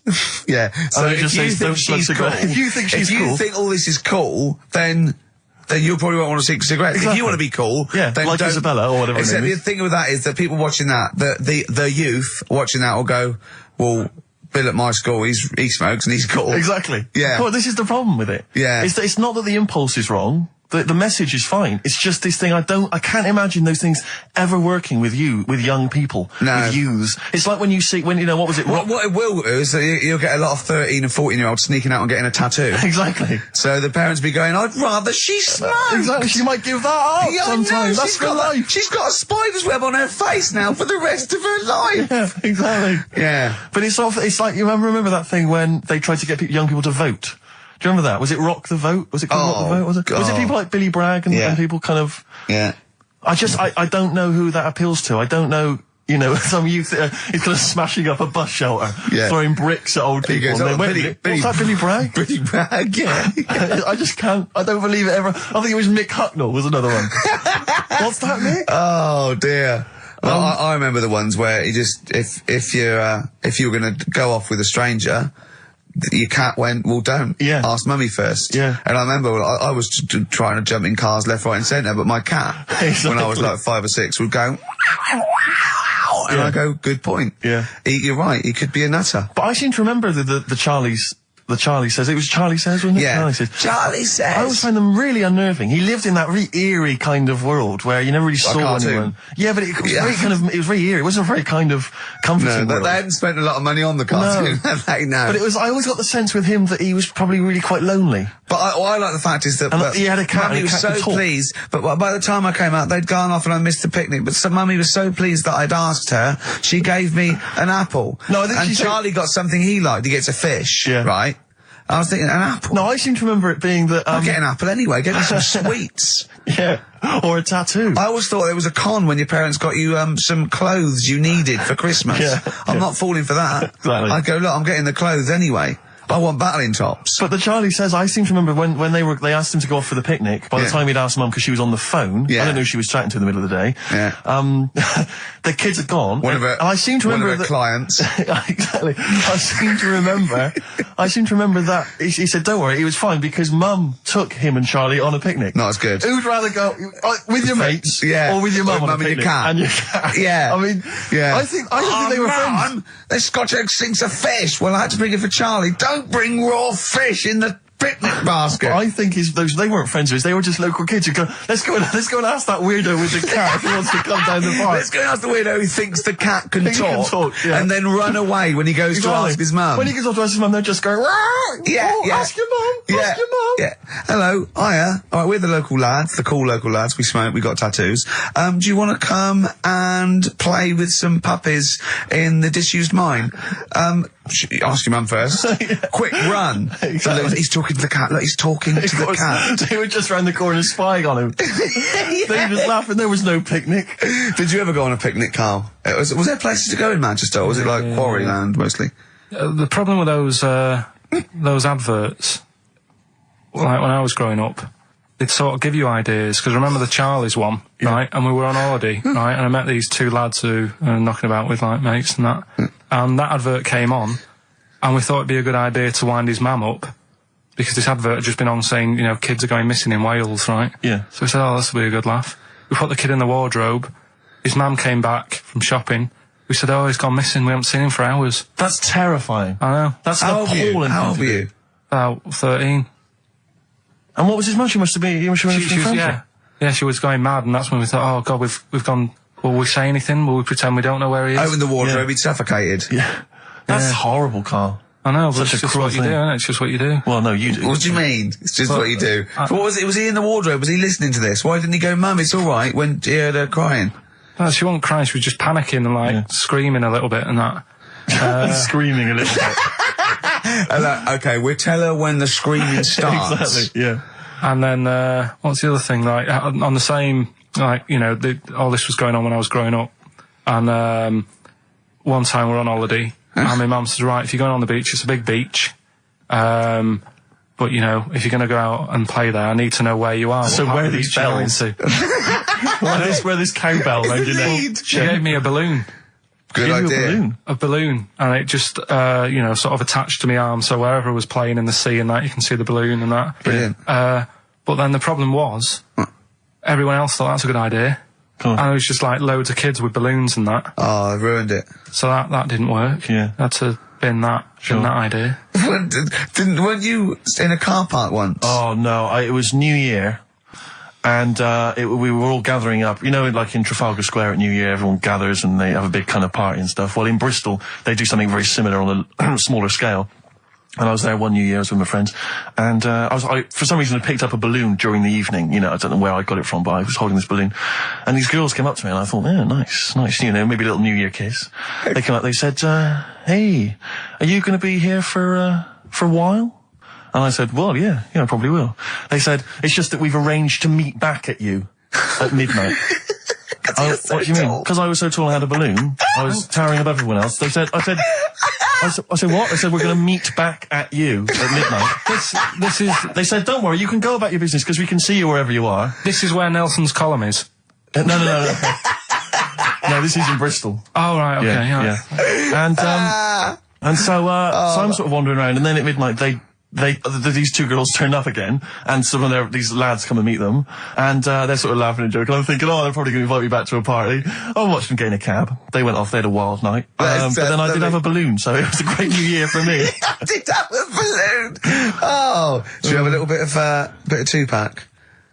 Yeah, if you want. Yeah. There's a great lyric in this. It's picture me rolling, right? But at the end, he's saying about look at me now. I'm drinking Remy and I'm in a Rolls Royce. And he goes, oh yeah, I forgot the DA. Can she see me from here? Can you see me, ho? And I think this is like District Attorney turning on the radio and Tupac going around going, can that ho see me? She's going, yeah, I can see you. Yeah, it's brilliant. Tupac. I'll tell you what, we should get rolling. Rockbusters. No. All right. No. Well, he has done it. He just said that he was worried about it because we said it's the last one. What do you think, Carl? I just don't think can I just say now, Carl, seriously, I'm only responding to what we're getting on the email, which is people do not want Rockbusters. They really... There's one guy here he says, it's James Pooley, he says he's preempted Carl by giving my answers to this week's quiz. I don't know what the clue would be, but his answer is no Van Ear. Nirvana. Yeah, good. Nirvana, yeah. That sounds like one. Number 2, he's just guessed. I don't know again what the clue would be, but the answer is Kid Creosote. Yeah, that's good. That's a typical Rockbuster. That is brilliant. That's a better game. And the last one is Harry Seacombe. Yeah.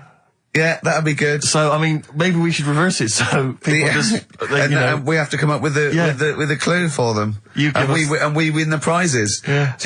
Have you got prizes ready as well?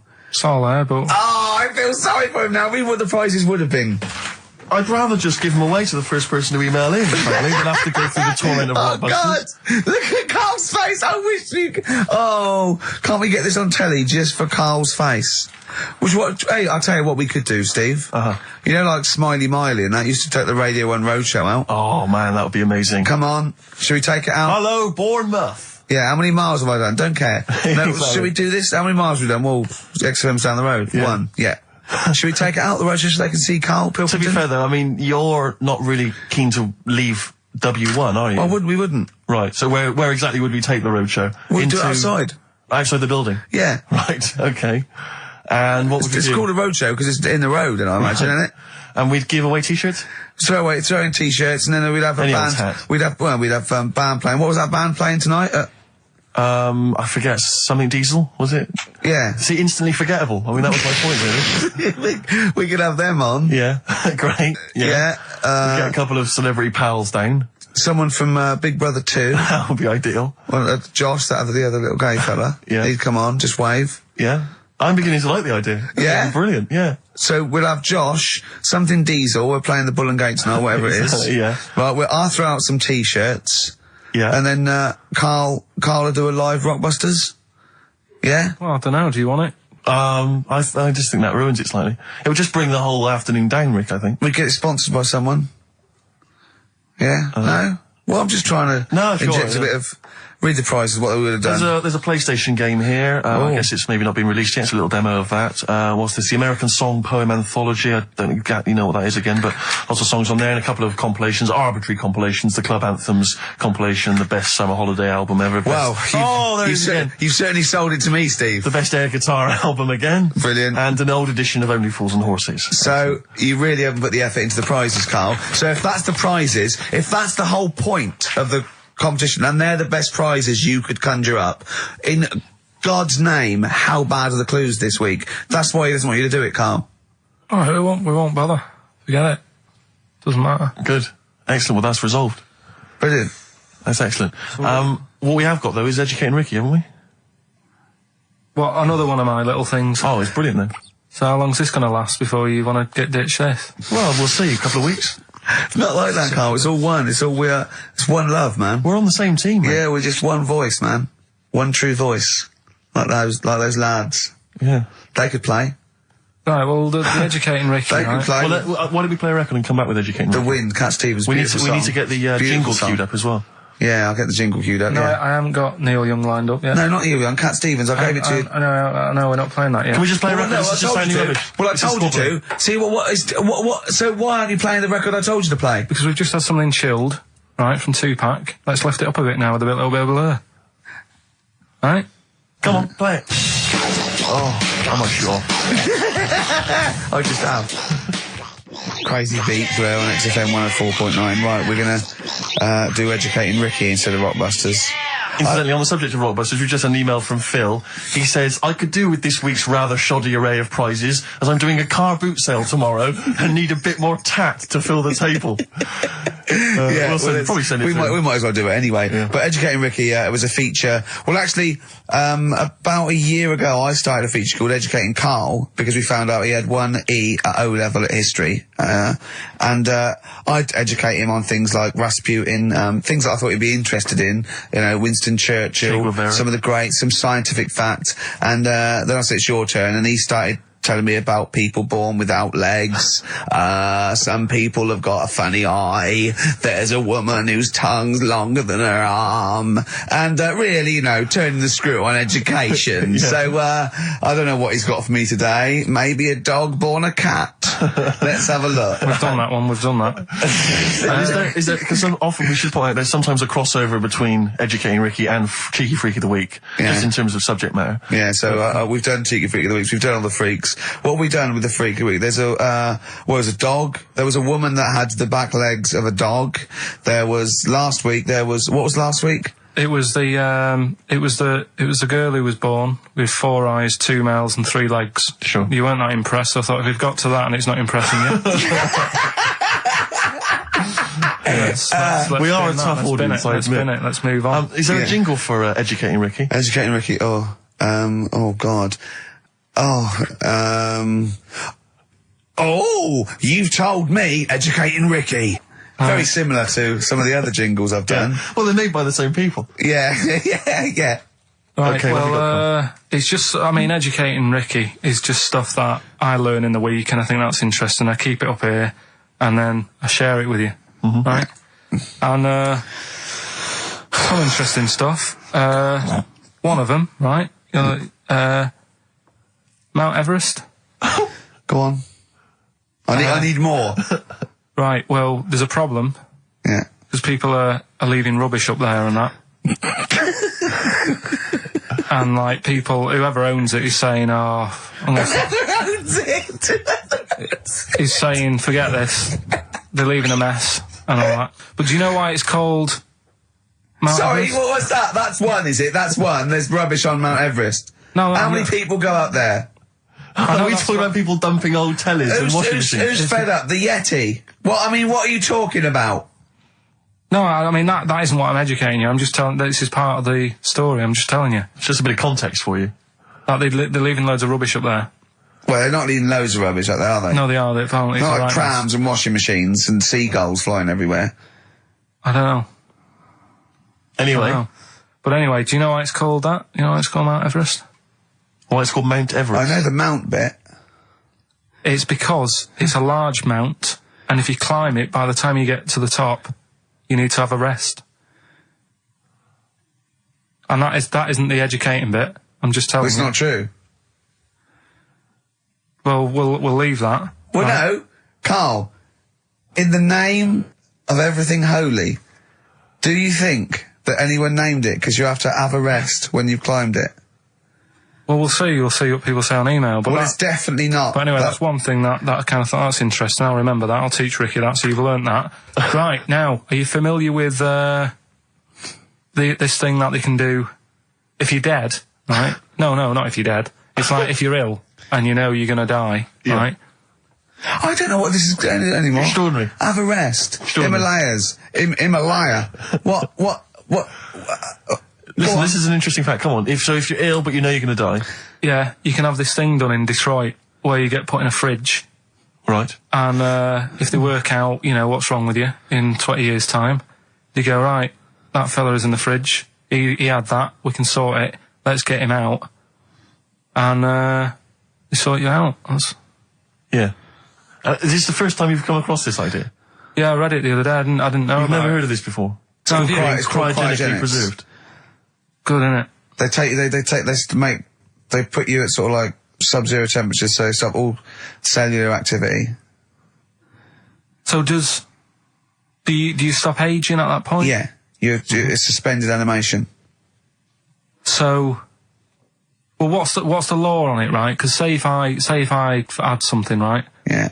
and I said, put me in a fridge, and when you've got the cure and that, wheel me out, sort me out. Say if they did that, Yeah. and it was like 40 years, Yeah. and in 40 years' time they get a cure for me. Yeah. Would I have to stay with Suzanne? Because she'd be 70. Do you mean what are the rules? Should you be allowed to date a younger woman? Well, it's not fair, is it? It's like good news, we sorted you out, but I don't think she'd mind. I reckon she'd have the best 40 years of her life. Yeah. And plus, they're never going to find a cure for what ails you. That is genius. That is brilliant. You come out, you're cured, and you go, oh no. I love the fact that's what he'd be lying there. If you could think while he was in that state, you'd be thinking, oh God. She's losing her looks. Yeah. Just, oh dear. But everything else as well, like my job wouldn't be here. No. No. Although the figures would have gone up a little bit. Flat's probably gone or knocked down or whatever. Sure. Yeah. Most of my family would be dead. Yep. So what's the point? What? How do you know about it? Who's done it? Well, famously Walt Disney, apparently. I mean, Walt Disney actually did die, but had his body preserved so that should they one day be able to bring back people from the dead, they need one, they'd think, hang on, who do we have? But with him, nothing is going to change, because when he comes out, Mickey Mouse will still look the same. Sure. Unplug and all that. Play a record! I don't know where your mind is. Play a record! It's brilliant, you just say words! It's the Averett! 50 Cent, Indie Club on XFM 104.9. So, Carl's a little bit fed up today, actually whinging, I mean properly whinging, fed up, reckons he's tired, reckons he's overworked here. But, do you know what I mean, Carl? Everyone gets tired. Everyone gets tired. Everyone does the same sort of hours to you. What do you do, sort of 9 till 6, 7? About 9 till 7, 8. Well, no, because a couple of times this week I've sort of met you for a drink about 6. So, it's funny, isn't it? That's weird. Some of the times I've come back after it, just for another 40 minutes or something whilst no one's around, try and get stuff done without phones going, without emails coming in. Yeah, we got to do it. Can I tell you what I think is a disappointment? You're in a department. You got to do it. I just think it's a disappointment that Carl hasn't been able to put that aside and rise to the occasion. He's only got to do this show once a week. It's I 2 know. hours. It's, I mean, no you and one's I, doing it. we're tired. We've got you've got one job. We've got about 6. And we're still doing it. Do you know what I mean? We still do it. We still Well, come you're a here. professional, Rick. I mean, that's why you've won multiple awards, is because you're willing to get up there, even if you're feeling a little bit under the weather, even if you hurt yourself, or you've got an injury of some kind, you're Yeah. out there, you're doing it. Yeah. You're entertaining, you're providing Yeah. a service. Yeah. So... It's disappointment. Yeah, but I've pressed all the right buttons at the right time. Indeed. Right? That's what I get paid for, yeah. Yeah. Done that. The adverts have gone out. Sure. You know what I mean? I've Yeah. made you cups of tea. It's the negativity which is the problem. It's the vibe. You're bringing Bringing the us room down. Bringing us down. And Bringing us therefore down. the listeners. Therefore the listeners. Bringing us down. If you don't like London, you know what to do. Well... Oh, I'm trying to get out of here, aren't I? We just bought a new flat. That's not the best way. Buy a flat in Manchester, live there. Doesn't matter. I can always rent it out and make a little bit of money. Why don't you sell the flat in London and buy a street in Manchester? Pilkington Avenue. You could literally be the lord, the king of that street. people could come to you like Solomon with their problems. Yeah. Well, he's come up from London. He's got London ways. Now, interestingly, have you heard? Do you remember the famous King Solomon story that there are 2 women arguing over whose baby it is, and they present this to? They say, "This is my baby." And the other one goes, "No, this is my baby." So he knows one of them's lying, but he doesn't know which one. And so what does he do? How does King Solomon solve that? How does he figure out whose baby is his? First, what would you do? They're both white fellas, yeah. Both what? White fellas. There's 2 women. Right, it's 2 white women. To be they probably weren't, completely white. Yeah, whatever. Yeah, they're of the same ethnicity. No, but I'm just working out. Right, all right then. So that's all right. And don't think about what King Solomon would necessarily. Yeah, do. it wasn't that easy. No, there's not one tall, skinny white one with big ears, and so's the baby. The other one's a little short Chinese bloke. Yeah. It's 2 women for a start. Yeah. 2 women. Okay, the baby to look at could be either. He doesn't know which, but he knows one of them's lying, obviously. And is the one lying saying it's hers or saying it's not hers? Right, okay, this isn't worth it, Steve. I'm going to tell you what he said, and you tell me if you think it was good or not. He says, well, then what we do is, as King, he said, what we do is, I'll take a sword, I'll cut the baby into 2, and you can have half each. And one of the women says, no, don't do that. And one of them says, yeah, that's fair. Right. Do you see? So which one was it? Sorry? Well, no, my guess is the one that didn't want it done probably was the mother of the child. The one that didn't mind having the baby cut in half probably wasn't a mother of the child. Why don't you think, you bald little mank twat? Play a record. Well, I'm just, right. Although, it's not a very good solution. No, that doesn't happen in the NHS. The woman who was lying could have come up with something better than, cut it in half. What you should have done is, I'll give it to the other one as well. Yeah. Jaded from Aerosmith on XFM 104.9. Just trying to pep things up. I know you're up there. I mean, we've got lots of work to do. We're filming soon. We've got loads of things, admin, DVDs, everything like that. We come in here. This is Poxy. This is not a drop in the ocean, the sort of work and money we earn. Right, really? If we do this to keep charitable status. And yet you know, Carl, come on, what's the matter with you? Are we doing Rockbusters? I'll tell you what. Come on, Rick. I'll tell you what. Because it's your special day, and I want you to have a great time today. We're going to do Rockbusters. If you cheer up, miserable. It just got ratty then. Go, no, don't push it on my head. Don't put it on my head. Right, what were you trying to put on my head? I was trying to put a pear on your head to knock it off with a ball, like William Tell, but it was, because your head is so round and the pear was round, I tried to flatten it a little bit, and I didn't know it was a juicy pear. So, I thought it'd be like just to crush it a little bit, and then he went mental because he had juice running down his face. Oh. Why is it my fault? The pear's a faulty pear. Exactly. Get proper fruit in here. It worked with the apple. That was fine. And then he gets ratty with me. Okay, let's not waste any time with Rockbusters. Can we really, let's whip through Just it? whip No through it. one's Just do the interested, clues, so- quickly. Quick, go, Rockbusters. Right, go. Right, the first clue. Yeah, hurry up, faster. All the police cars are on fire. All the police cars are on fire. What's the initials? BS. BS, all the police cars are on fire. Good. What's the next one? The director of 28 Days Later is shouting about sleeping outside. Yeah, okay, what's the initials for that? DB. Right, okay. Okay, yeah. Right, go on then. He wants to be a sailor. Why is that? Yeah, well, what's the initials there? B. Brilliant, okay. Give them again quickly, because I didn't quite catch the second one, so but go from the top. All the police cars are on fire. Yeah, that's BS. BS. Yeah. The director of 28 Days Later is shouting about sleeping outside. Yeah, okay. DB. Yeah. Right? He wants to be a sailor. Why is that? Yeah. B. B, okay then, brilliant. Okay, now Carl, you gonna cheer up now? Email only, Ricky Gervais at virgin.co.net. Radio 1 Roadshow. Smiley Miley. Smiley mileage game. If anyone remembers that, I mean, here's a man, right, whose job, Smiley Miley was not a DJ, lest me forget. Smiley Miley was the guy that organised the vans that carried the equipment to and from the road shows. Because he was such a crazy personality. Because he smiled a little bit. Exactly. He got recognition, Carl. Longevity, lots of money, and lives where he wants to live. The town that he wants to live in. Why don't you just enjoy the town that you've chosen to live in, because it's so good? London. What towns have you been to? Have you travelled at all? I've been about a bit, yeah. Right, okay, then what towns did you like? Okay, forget Manchester. That's safe. You like Manchester. Right, I'll do the big stop three. shouting. London, New York, Paris. Okay, you don't like London, even though you live here. Got flats here. Good, excellent. That makes sense. Have you been to New York? Yeah. What do you think? It's an amazing city, Didn't isn't it? like it. It's just noisy, it's smelly. Right, it's the city that never sleeps. Well, I'm not surprised with all the racket and that. Paris, the city of love, the most romantic city in the world. Not really. I remember seeing an old woman in McDonald's in there, and it put me off. That's where that thing happened, where the What? old woman was. What did it say? Tell us. We talked about it before. The old woman in McDonald's. Yeah, And what happened? She was sat in the corner there with her legs open, no knickers on. All right. Oh God! That's Paris. Did that put you off your cheeseburger?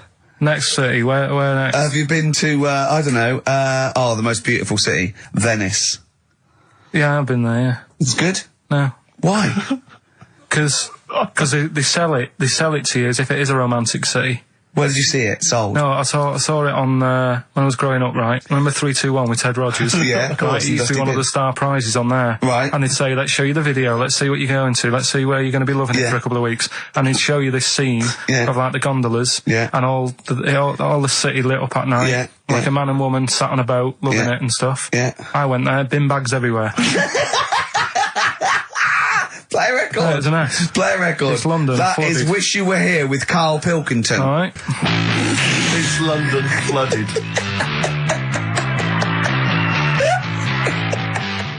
Black Rebel Motorcycle Club. Stop. On XFM. Carl's back. He's cheering up a little bit. Because I think he's vented his spleen a little bit on cities around the world that aren't as good as Manchester. So, is any of your family left in Manchester? Because they all moved away, didn't they? You came here. Your dad's moved to Wales, for Christ's sake. Well, your family are all around the...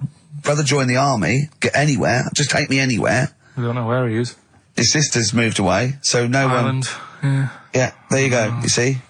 So, that's just one family.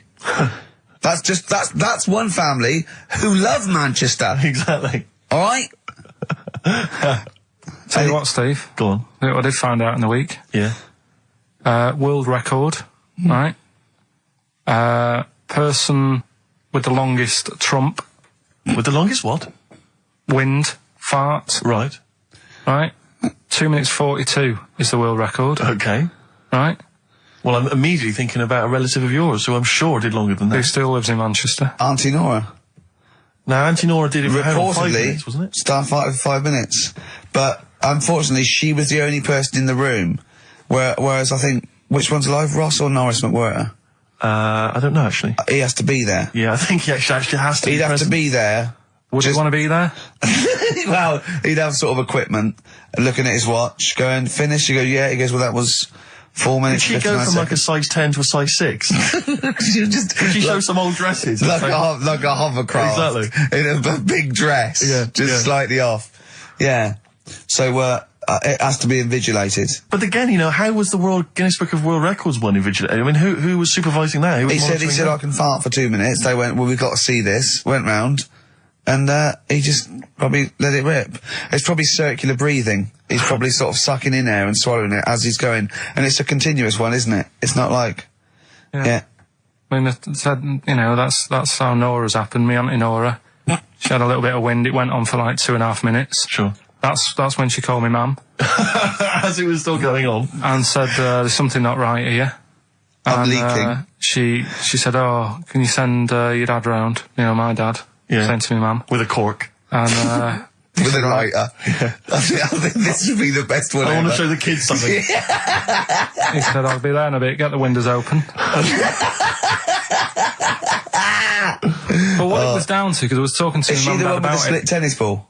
Yeah. Can we not talk about that again? I was talking to my mum and dad about it, saying, you know, why do you think it happened and that? And it's because she never chucks food away, right? And she'll sort of mash it all up. And she's got all these ice cream tubs in the fridge that are just full of Cabbage like water. old mashed up food. Really? And she prepares everything. Right, she doesn't work, she's retired now, she's got nothing to do all day, but everything's got to be ready Still for her. calls in sick. Do you know what I mean? Everything's got to be done. Even though, if you're going round to her house and you're going there for tea, it's like, what time are you coming? And it's like, well, I don't know, maybe 5, maybe 6. Yeah, you're Well, no, late, I need because to you're late know, when I you need have to to meet know. us at 5 or 6. Do you know what I mean? That's what... So sorry, when you say she mashes up food, she literally takes the remnants of a dinner, could be sort of some... Anything.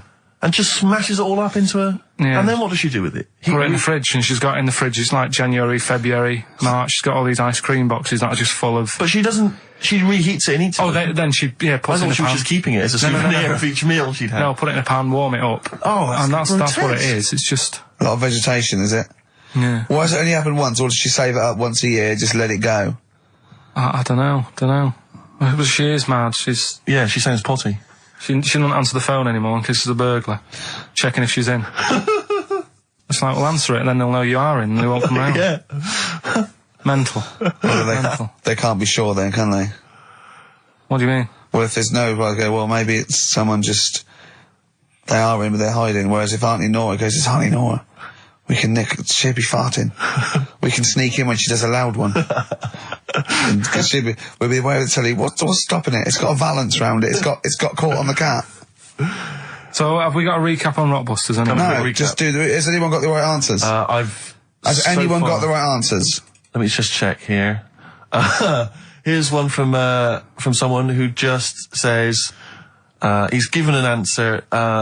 Answer to number 1, I. Number 2, don't. Number 3, care. Right, okay, is he close? Has anyone got 3 answers? I can't find one with 3 answers. So, again, you've done something wrong, Carl. No, no. This isn't radio, play a record. There you go. Someone's got it. Give it to them. Fine. Okay, give us the clues again, we'll give the answers straight away. Yeah. No fanning around. Yeah, Right. it's really pointless. Number 1. Yeah. All the police cars are on fire. BS. BS. Yeah, what was that? I can think of something. Go on. Blazing Squad. Brilliant. Okay.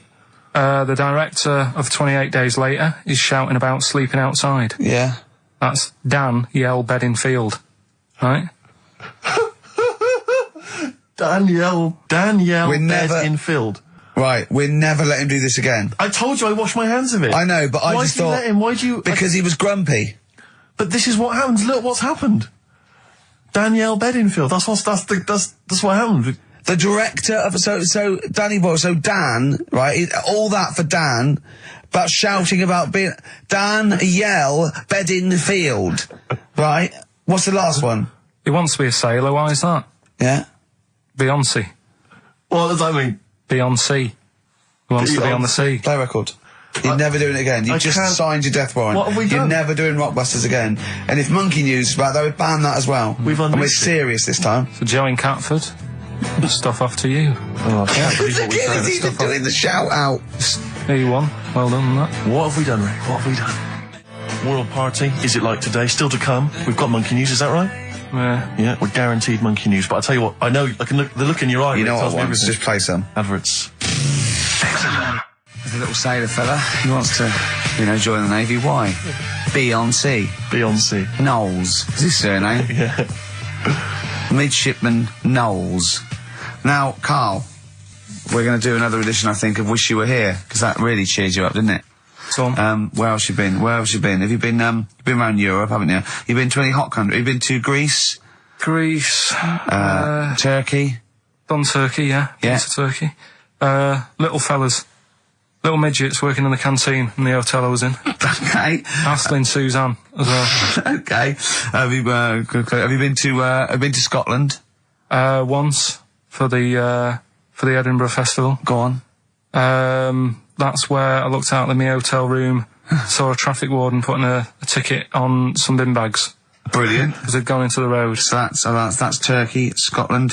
What about places here? Have you been to the West Country where we? Have you been to my neck of the woods, Bristol? I haven't been around. What else is around there? Bath. Been to Bath. Yeah. Yeah. What do you make of it? Once you've been, probably don't need to go again because it's sort of old and they don't change anything. Okay. Do you know what I mean? That'll be So the once you've Roman been- Spa he's talking about, Right. I think. What about Brighton? Not gay people. Right, okay, thank you. Next week on Wish You Were Here, we'll go to some other places where there are gay people. Fascinating. And Brilliant. Another extraordinary insight there. Carl, can we have some monkey news? Well, just before we do monkey news, right?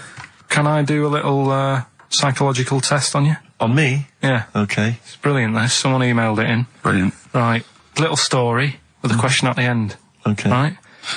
This is going to be so annoying. No, it's not. Honestly, it's, Well, it is, because you're going to think it's science and it's going to be trite. all right. Well, Go on. right. Little story first. Right. There's this funeral, right, and this girl was at a funeral. Same funeral? Yeah. Right. It was a mother's funeral. Oh, yeah. Right. She met this fella who she didn't know, right? But she thought this fella who she met was amazing. She didn't know him, right? But she thought he was brilliant, right? Like a dream fella. Right. And she fell in love with him, right? But never asked for his number, his phone number, Right. And she couldn't find him.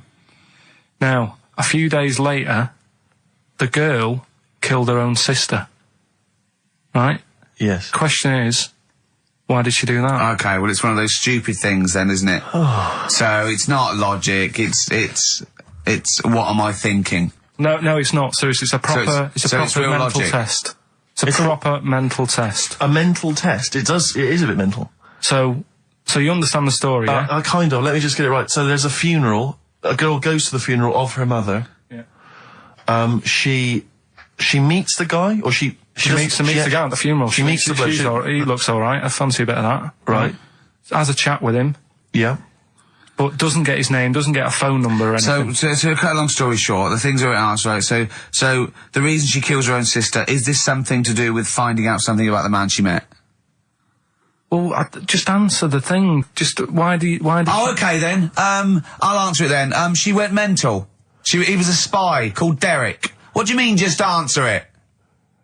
Anyway, I'm testing Steve. Right. Well, she killed her own sister because her sister had stolen some money from her and was sleeping with her husband.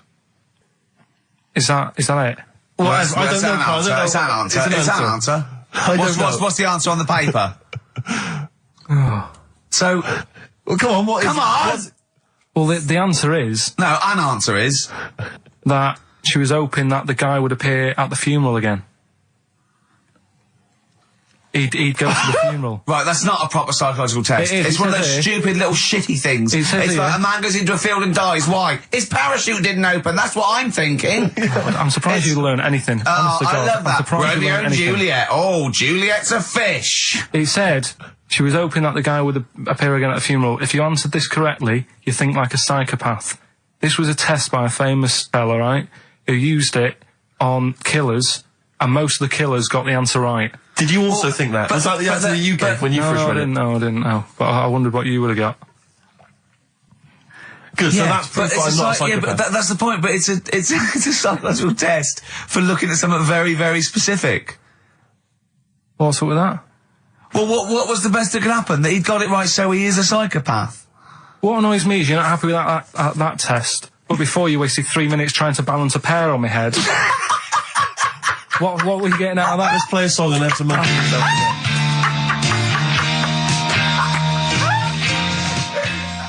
Joe Jackson, is she really going out with him on XFM? Right, it's the time that most people, I imagine, have been waiting for. Monkey news. Play the jingle. Okay. Oh, chimpanzee that monkey news. Right. Come on. Come on. Should be ready, Carl. That's amazing, isn't it? It's like Nicholas Witchell. The bomb. No, that's not the first. Come on! No, it's always difficult, isn't it, to sort of find something that's good each week, right? Last week, we did the chimp. It is for us, yeah. We had the chimps who were running a health spa. Yeah. Right. We've covered the one who nicked a car to go on to Spain. Yeah. To sort his future out. All shite. The hairdresser, I think we've done that one, the little monkey hairdresser. This week, we're looking at monkeys, that they're using. Do you know, like monkeys? They know how, like. I've lost the will to live, Steve. Oh, well, I don't want to do it. Right? Well, come on, come on. What are monkeys good at? What are monkeys good at? Yeah. Well, running small businesses, cutting people's hair, and driving cars. Yeah, they love Spain. Oh, and foiling bank robberies. Yeah, they're great. Well, something else they're good at, right, is like weighing up the situation.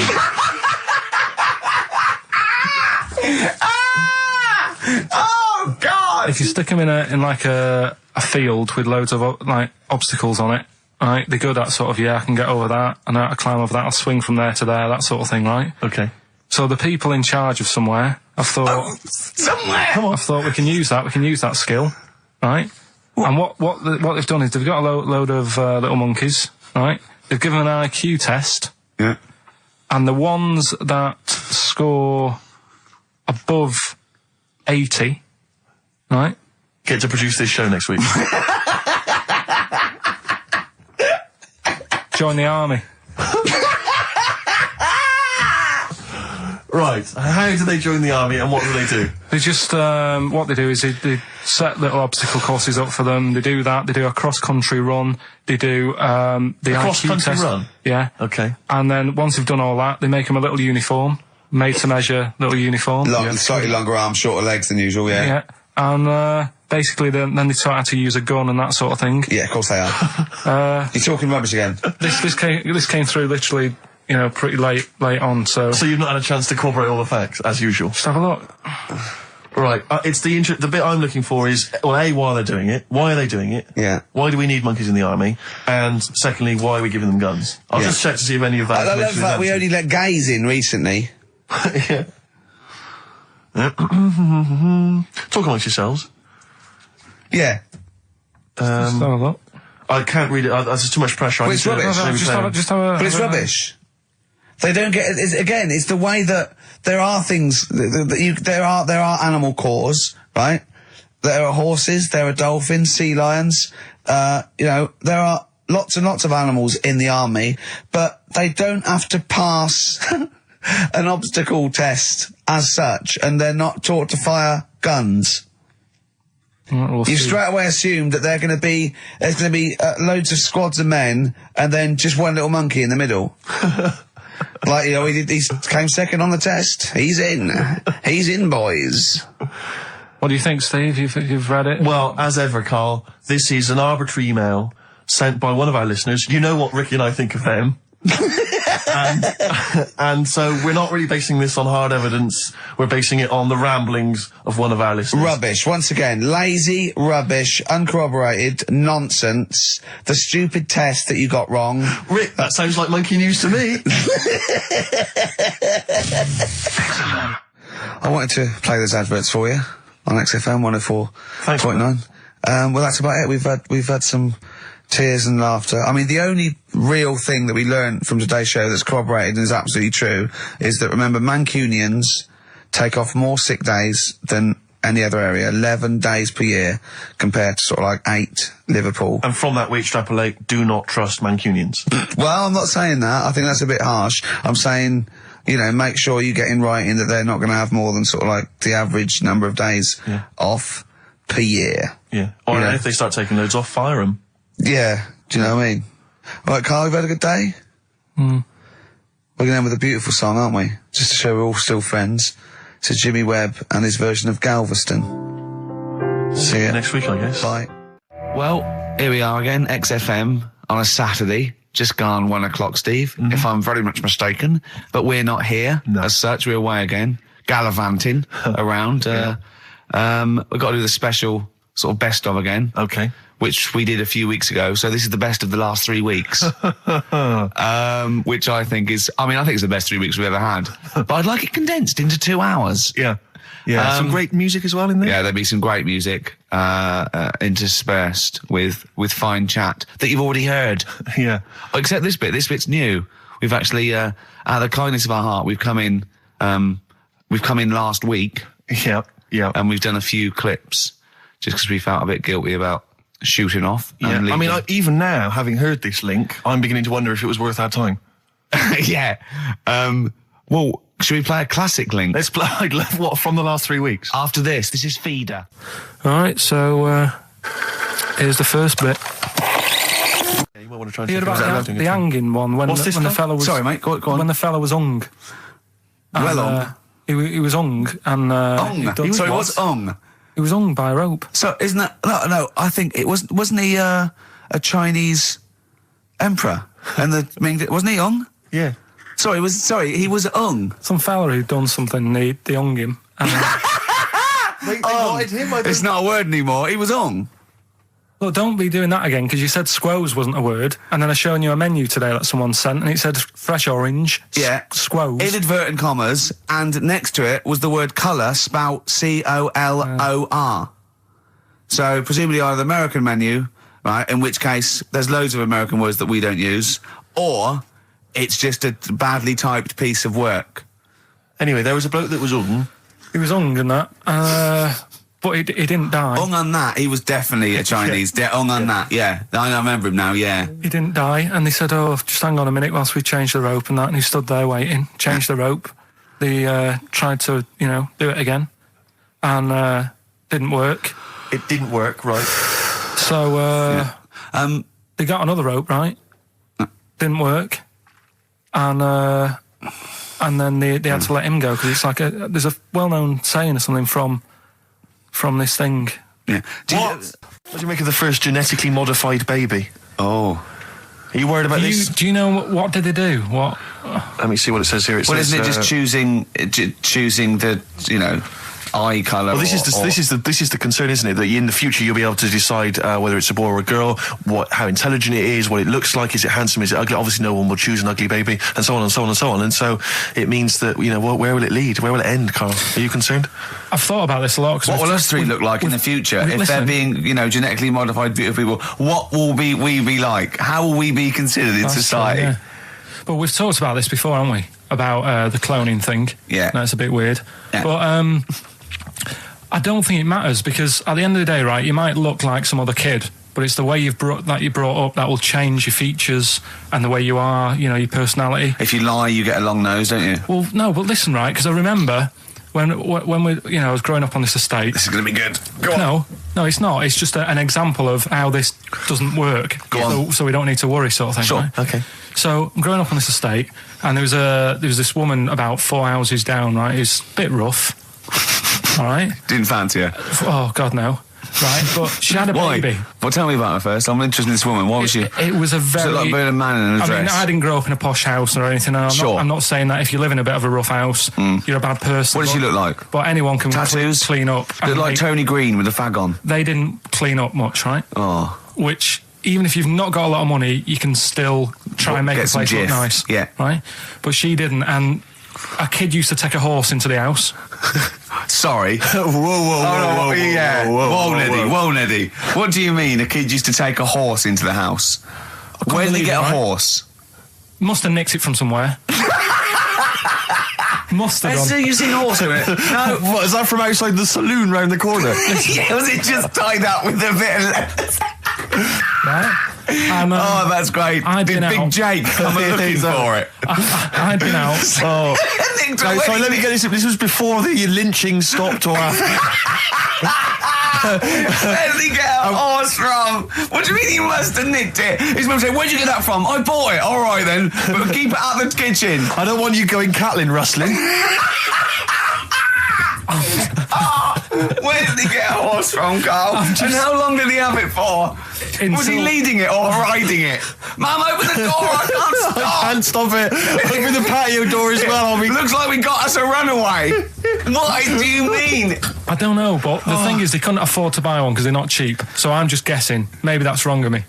But I think... He had a horse? Yeah, right. So That's why the family didn't have any money. They'd spend it on the horse. No, I don't think, that's what I'm saying. I don't think they would have bought it. So anyway... Yeah, it's wise to whisper, Carl, in case they're listening. Yeah.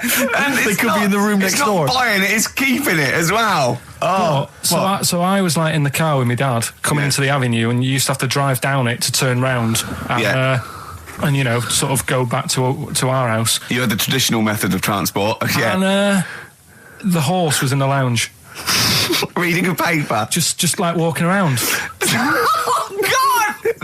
What? And when I was doing, I tried to earn myself some money once by flogging little flowers in plastic cups. What? This is genius. It just keeps coming. What do you mean you're trying to flog little flowers? What do you mean? Wait.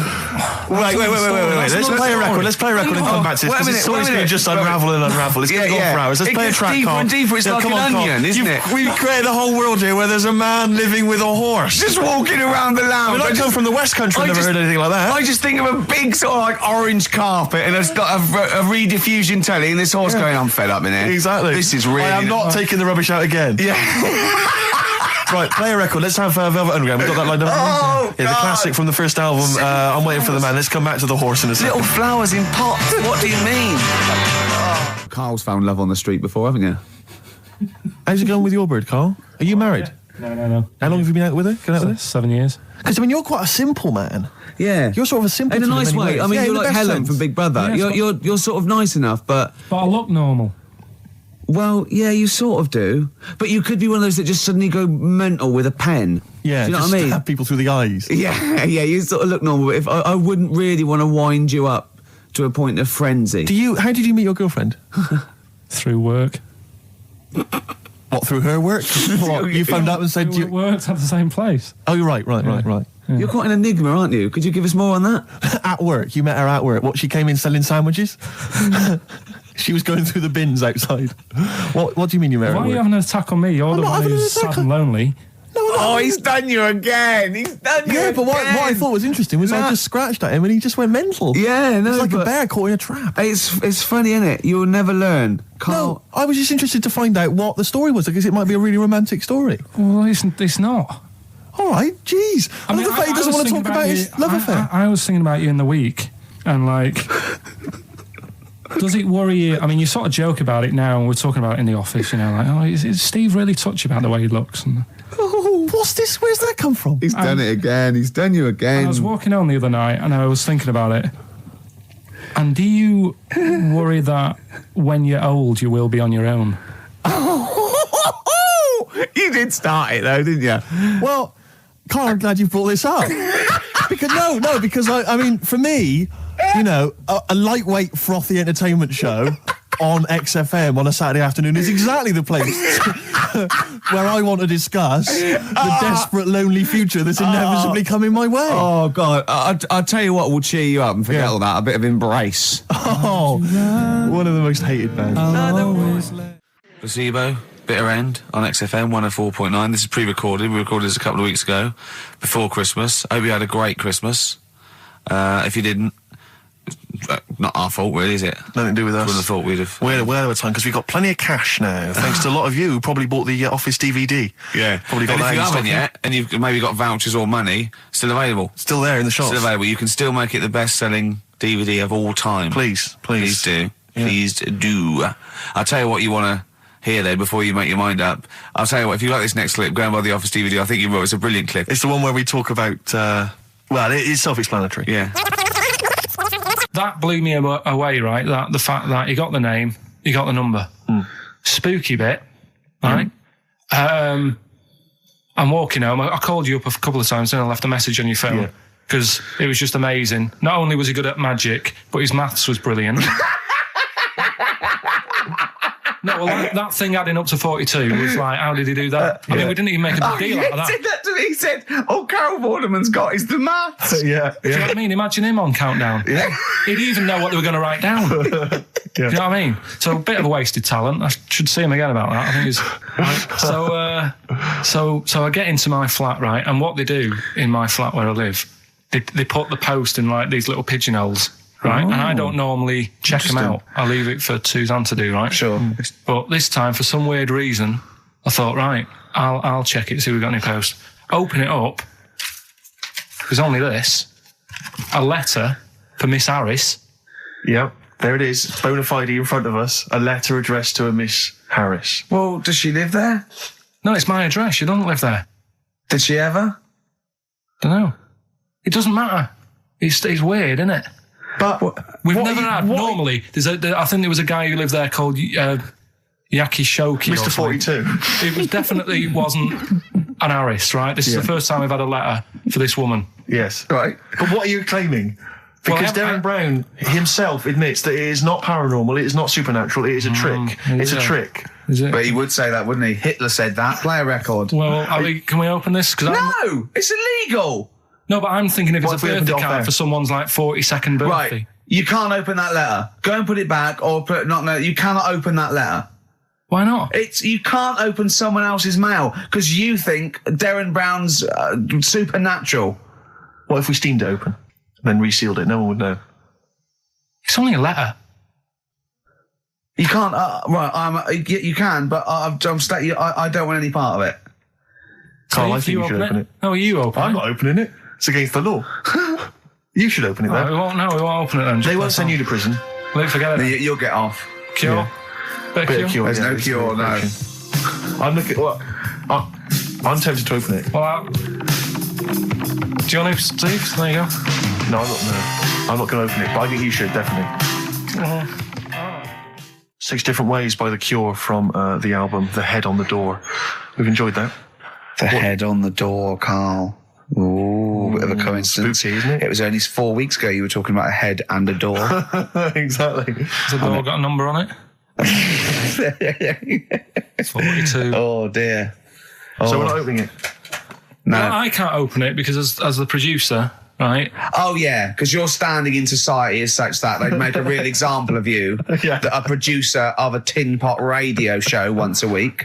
Yeah, he should know better. He can press buttons and talk at the same time. Sending down. But they wouldn't try you in an adult court. You would get away. You would get away with it. Just they'd hear you speaking for a little while, and the judge would end up squeezing your head and letting you off. It'd be like those people who train monkeys to break in. Do you remember down in South London? We talked about it in the past, and they were going around robbing stuff, and they trained them to do it. Yeah, I don't think those monkeys would have got in trouble. It would have been the keepers. So, I think XFM would probably take the rap. Will you open it? No, I can't be seen to open it. No, he's a writer-director. Exactly. So am I. I can't be seen to open it. I'll give it here then. Right, I'm having no part of this. That's against the law, but... Right, I'm having no part of it. Open it. Come on, you've started now. Right. The thing is, right, if it's important, we can say maybe she's listening. But do you need the stress? What it could be anything. What are you going to say? We're going to say, oh, and if you are listening, Mrs. Harris, you have got gonorrhea. Call the clinic. Do you know what I mean? It could be anything. Oh dear. Oh well. I think my talk did well. Well, what is it? It's the number 42 on there. What is it? Can you say? Be careful. What? Let me see what it is. What is it? Dear Sir, Madam, your periodical dental inspection is now due. Would you kindly contact the surgery to make an appointment? Harris, Mrs. Harris, if you're listening, your periodical dental inspection is now due. You might want to contact the dental surgeon that you normally go to. She could have a faulty tooth. 42. 42. 42. I don't believe it. 42. 42. Oh my God. God, that Darren's good. Darren Brown's good, isn't it? Oh dear. Well, listen, still to come, right? We've got the monkeys thing. Oh, chimpanzee that. And when I was out last Sunday, right, at Johnny's birthday party, Yeah. Steve was there. Yeah. Got talking about stuff. And a debate that we didn't really finish cropped up. It blew your mind, didn't it? Amazing. Oh, I know about this. Steve told me. This is the infinite amount of monkeys. Or a monkey with a typewriter and an infinite amount of time would eventually come up with the works of Shakespeare. Yeah. There was no debate. It's a philosophical, mathematical problem. There's no debate. It's true. It wouldn't happen. No, listen, Carl, listen. Infinity sorts it all out for you, right?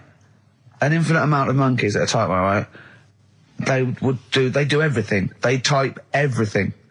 Infinity just sorts it all out for you. There's no getting to it and they're going, oh, well, let's have a look what they've done. This one's come close. Did Romeo and Juliet. It would do it all. It would type everything ever possible, conceivable.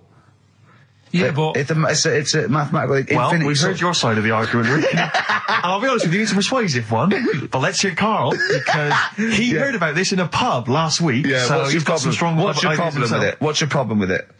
well, first of all, right, you're saying it's a load of monkeys. It's not just one monkey. That Depends. can live forever. No, wait. It's either a chimpanzee with a typewriter with an infinite amount of time.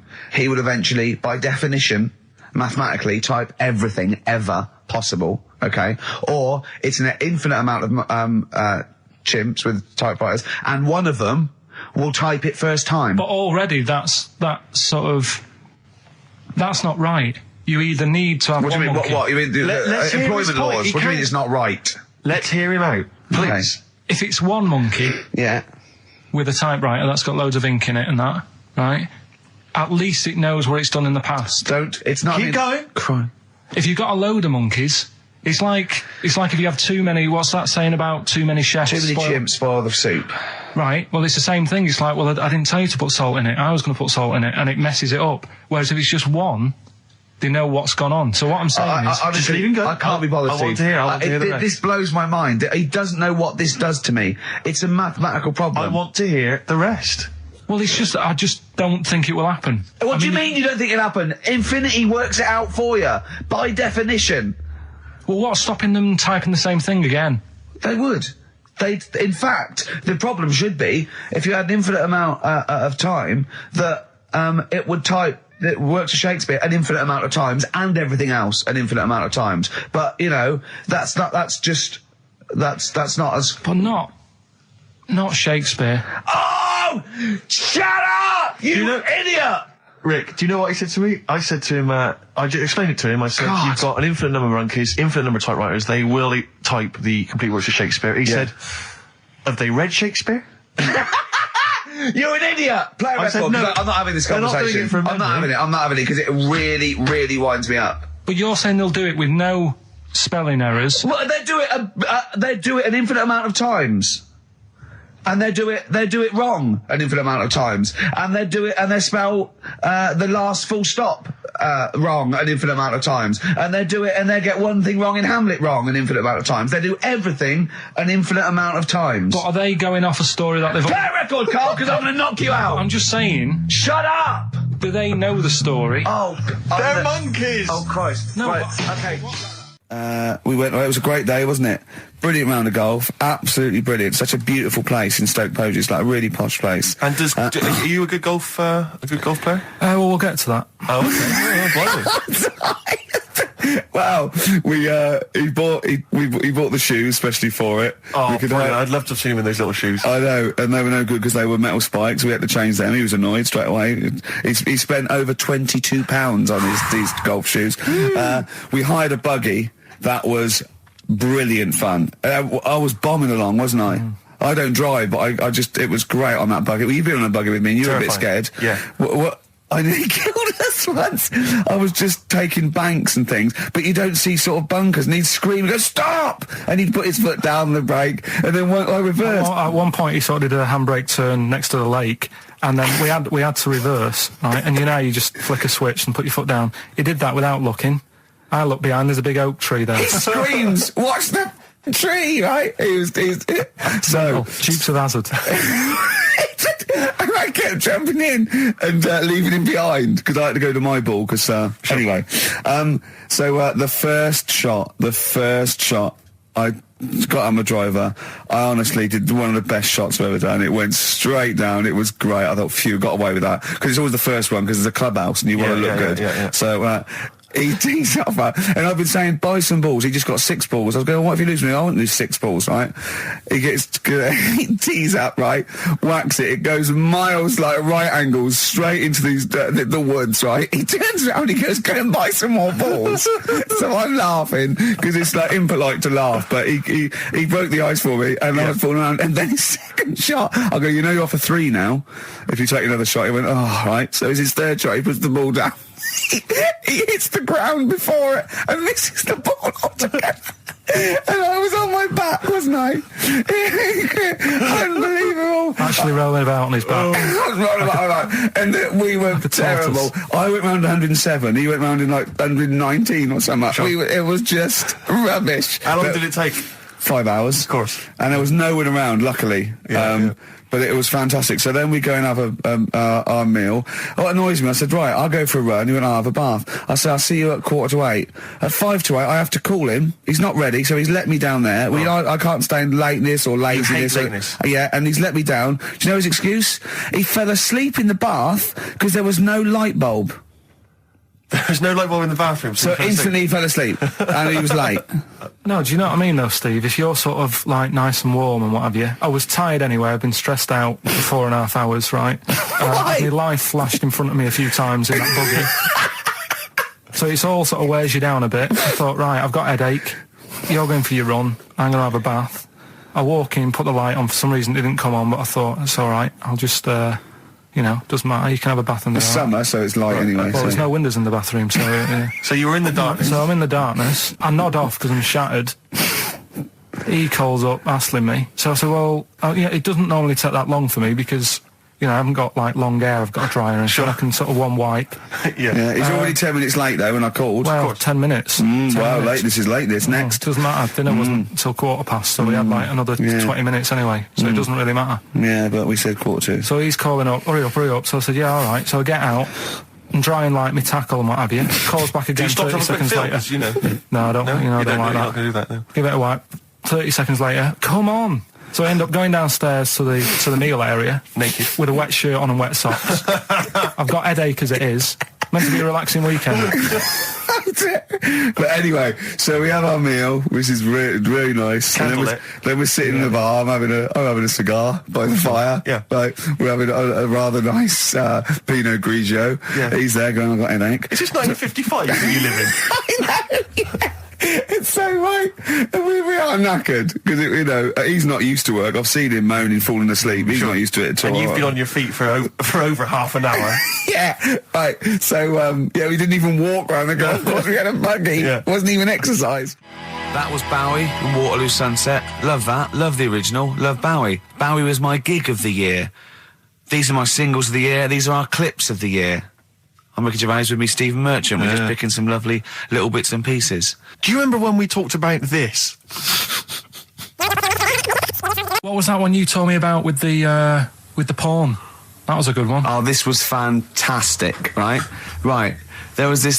Sorry, can I just check now? We're just remembering classic episodes of the Tales. No, this is important. Well, I saw one, right? I saw one on Tales and Inspect, right? And it was these two gents. What they used to do, they look down the obituaries and they'd blackmail the wife or the son of a dead eminent person, like might be a priest or a doctor, something like that, and they'd go and they'd say, he bought some erotic stuff from us before he died, and he owes 100 guineas and all this sort of stuff, and they'd pay up because it'd be so embarrassing. They just didn't want them, so they'd just pay him, right?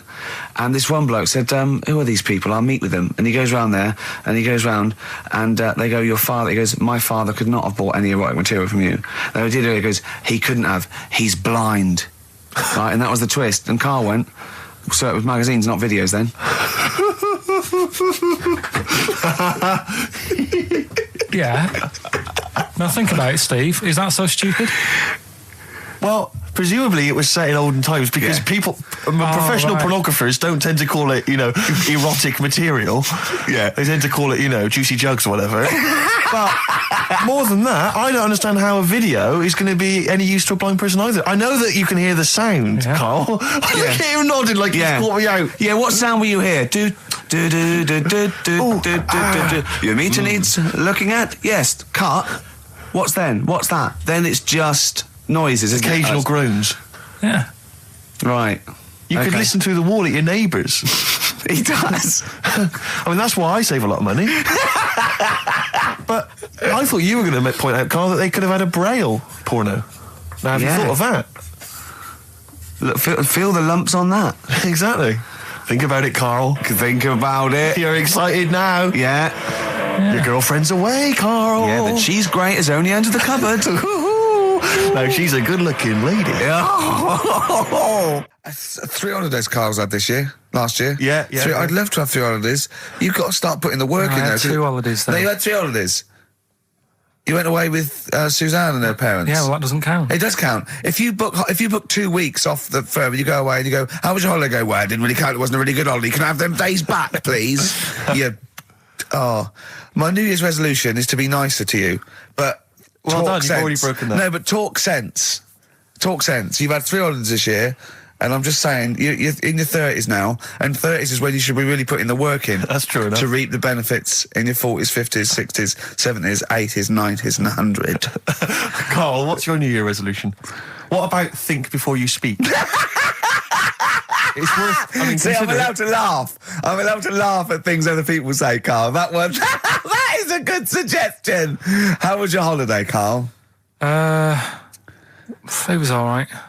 Right, brilliant. But that I don't see on the ratio of good to bad in Carl's mind. That might be amazing because we never might be hear him amazing, sing the mightn't it? praises of anything. I'll tell you what. Can we have a cracking little tune and then come back and hear about Carl's holiday? I'd love to do that. Let's really. keep it tight. Love to Tear Us Apart by Joy Division. Now, I can't put my finger on it, but that doesn't sound like the original. And it's off a compilation. It sounded a bit fast. I think the vocal was slightly different. If anyone can, put me out of misery, I think it might be in a session of the time or something. Carl, is it a New Year resolution for you? Another one. Maybe when we ask you to get a song, get the original single version. I could be and wrong, not some but obscure session. Yeah, it does seem different, doesn't it? Very odd. Yeah. Maybe we just remember it wrongly. But anyway, that's XFM for you. 104.9. I'm Ricky Gervais with me, Steve Merchant.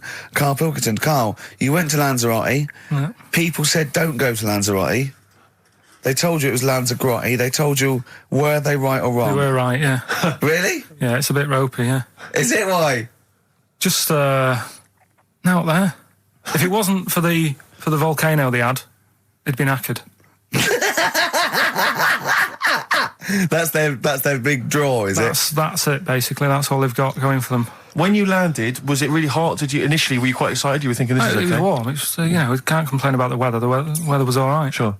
You know what I mean? That's what I went for, but it'd be nice if there just was something else. Yeah. What did you do all day then? Did you read your ritual book? No, I didn't read that. I read that book. Do you know the book that I bought and all the chapters were messed up?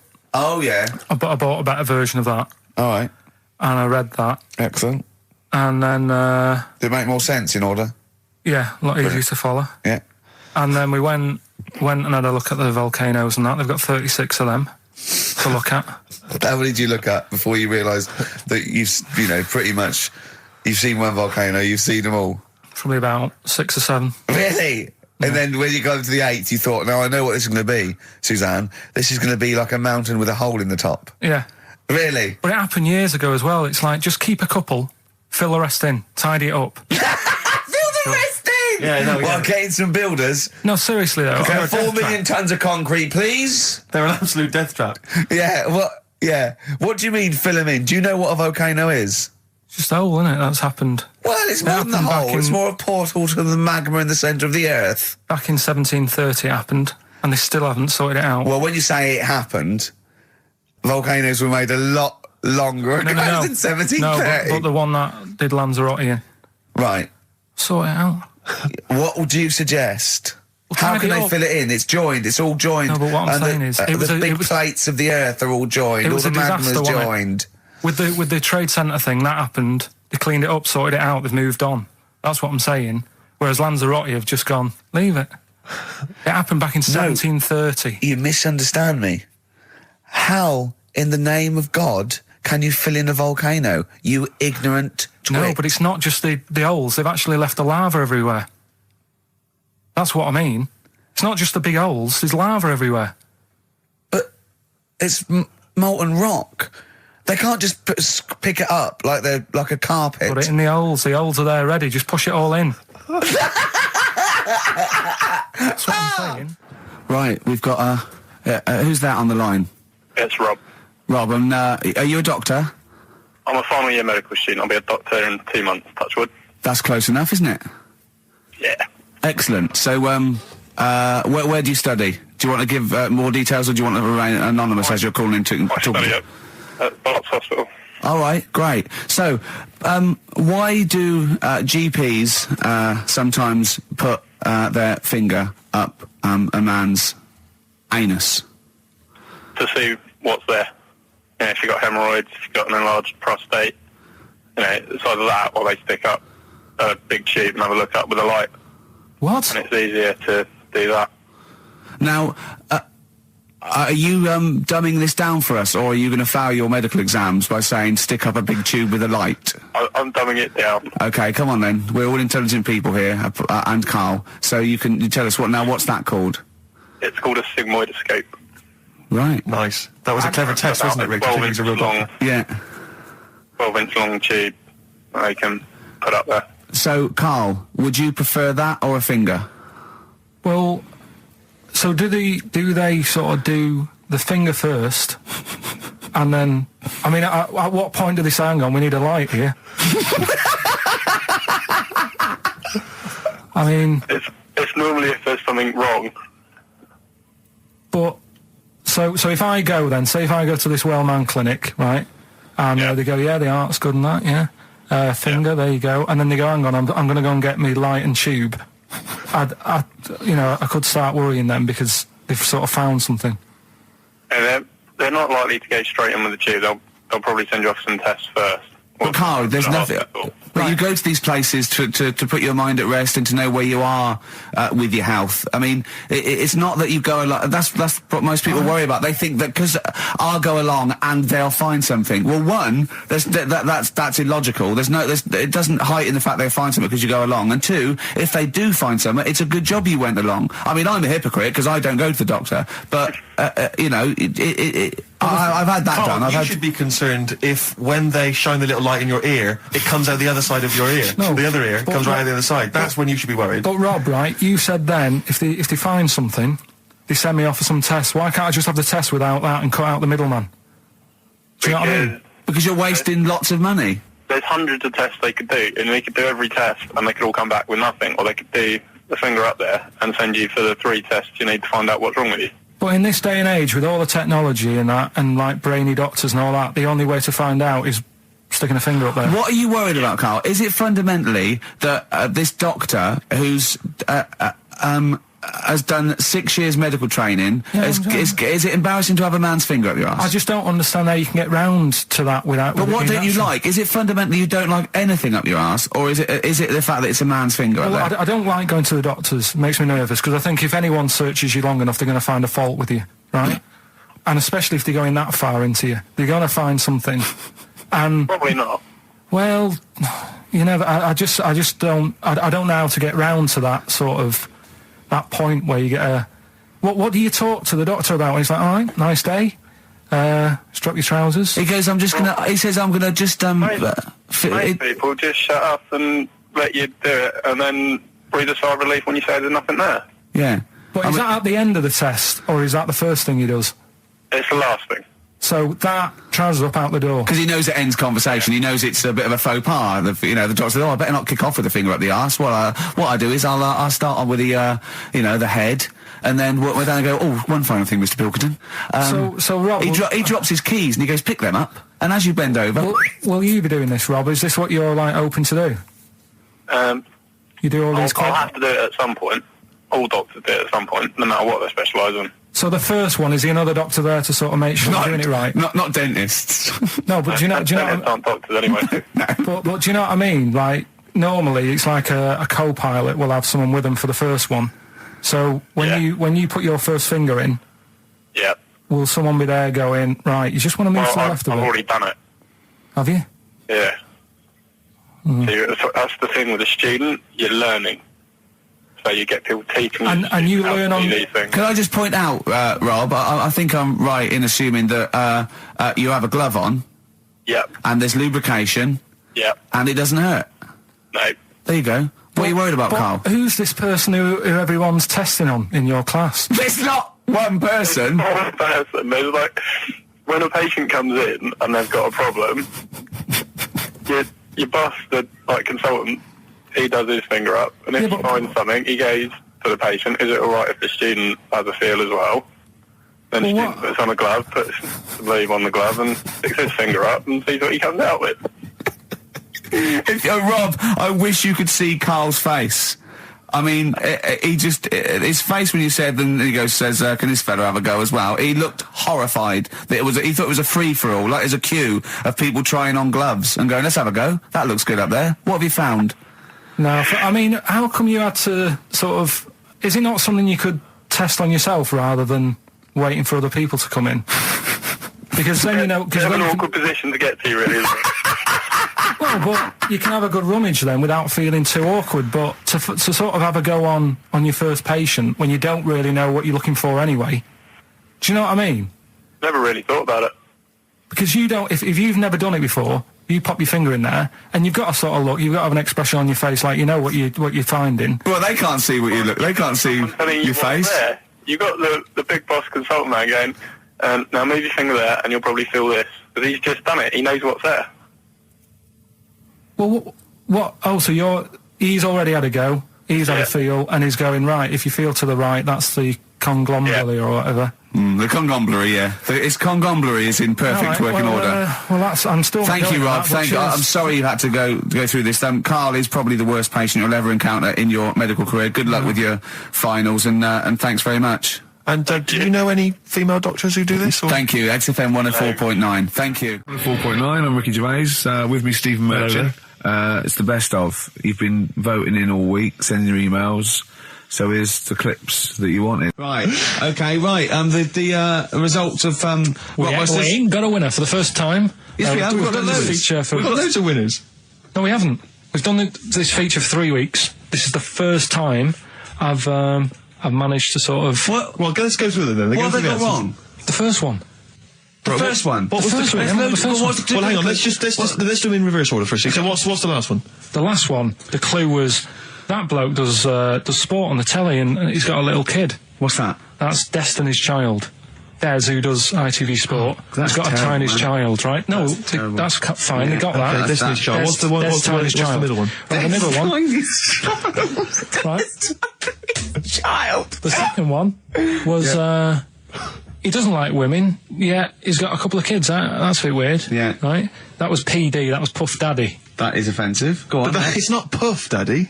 It's Puff Daddy. And he's not even called that anymore. He's called P Diddy. Well, Okay, fair enough. but they got that one. Yeah. Yeah. And if I'm being tight, these lot are as well. Yeah. Yeah. Tight means something in Manchester. Go on. Right. And the first one that they're having problems with, I don't think them birds should be allowed in this They've area. got it. Boyzone. It's not Boyzone. What's the clue again? I don't think them birds should be allowed in this area. That is perfect. A boy zone. No birds. No women. No women, yeah, birds, right? A boy zone. Sorry, Carl. If that isn't the answer, their clue is better than yours. That is brilliant. What was yours? Boy zone. It works perfectly. What's your answer then? Bangles. I have no idea what that means. Like seagulls. So you don't want them in this area, so you're banning them. Bangles.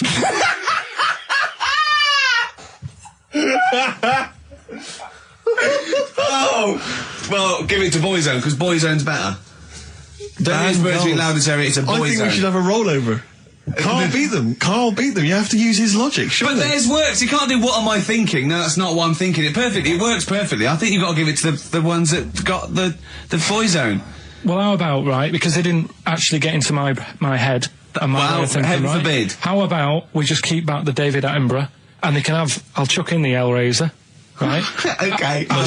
And Blondie album and the Madness one. okay, pick a winner at random. Pick a winner, Steve. I'm going to give it to Paul Sloman, who got those answers, and he also says, P.S. Carl, you're a moron. So I'm giving that to Paul, and good luck to him.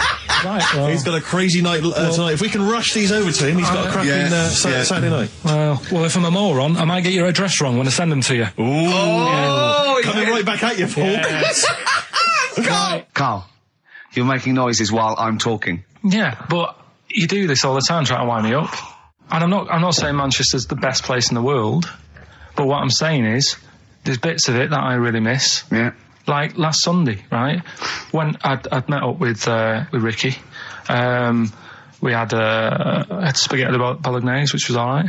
And then I said to him, I need some soil. Damn, I wish you'd invited me. It sounds amazing. So I need some soil. What do you think? You need some what? Soil? Soil, yeah. I need to repot a plant, right? Yeah. So you need to repot a plant? Yeah. Fair enough. So I'm like, where you can't see these shops in London. Do you know what I mean? There's nothing around. I took him straight to one in my street. Yeah, but near your street, and that's probably the only one in London. Well, you say that, Carl. No, it does annoy me. Round my way, it's like, you know... You can't move for soil shops. There's earth. You can just pick up handfuls walking down the street. Yeah, incredible. People just lean over into someone's front garden. You can take the plants as well. No, what I'm saying is, Go on. Manchester, there's loads of decent hardware shops. Yeah. Here, you know, if you want a panini and a latte or whatever, you can't move for them. But for soil, I had to go virtually how many miles away from me to carry that soil home and stuff. Yeah. It's not good. I mean, London's all right, but if cities were sort of marked... It's neglecting the peat market, really, well, isn't there's barely any mulch available in central London. I'm sick and tired of not getting a good, decent compost of a Sunday. Indeed. So, you know, I'm thinking of moving to the north, where there is loads of soil and gravel. Indeed. And animal shite. whatever. Yeah. So you were going to say, if you were marking cities out of 10, what would you give London? Well, if you were marking them on, like, you know, on what they have. Right. As opposed to what? Well, as opposed to... How you spell it. Say, like, I think the greatest city in the world is Rome. Right, it's pretty amazing. Yeah. Have you been? What? Yeah. Why do you think that, though? Just because, like, you turn a corner and there's something there that's really old. Right. Like, you're going down a normal street. Go and stay in a Derby and Joan club. Yeah. No, but it's like you're going down the road and then you turn a corner and like the Colosseum's in the middle of a busy road. It's like, what's that doing there? Yeah. And just when you think there's no more, you turn another corner. It's almost as if that was there first. Yeah. Well, yeah. But do you know what I mean? London. Yeah. What have we got? You know, Trafalgar Square is world known. And you go there, what's there? Yeah. Do you know what I mean? So there's a lot of space there. Get one big B&Q.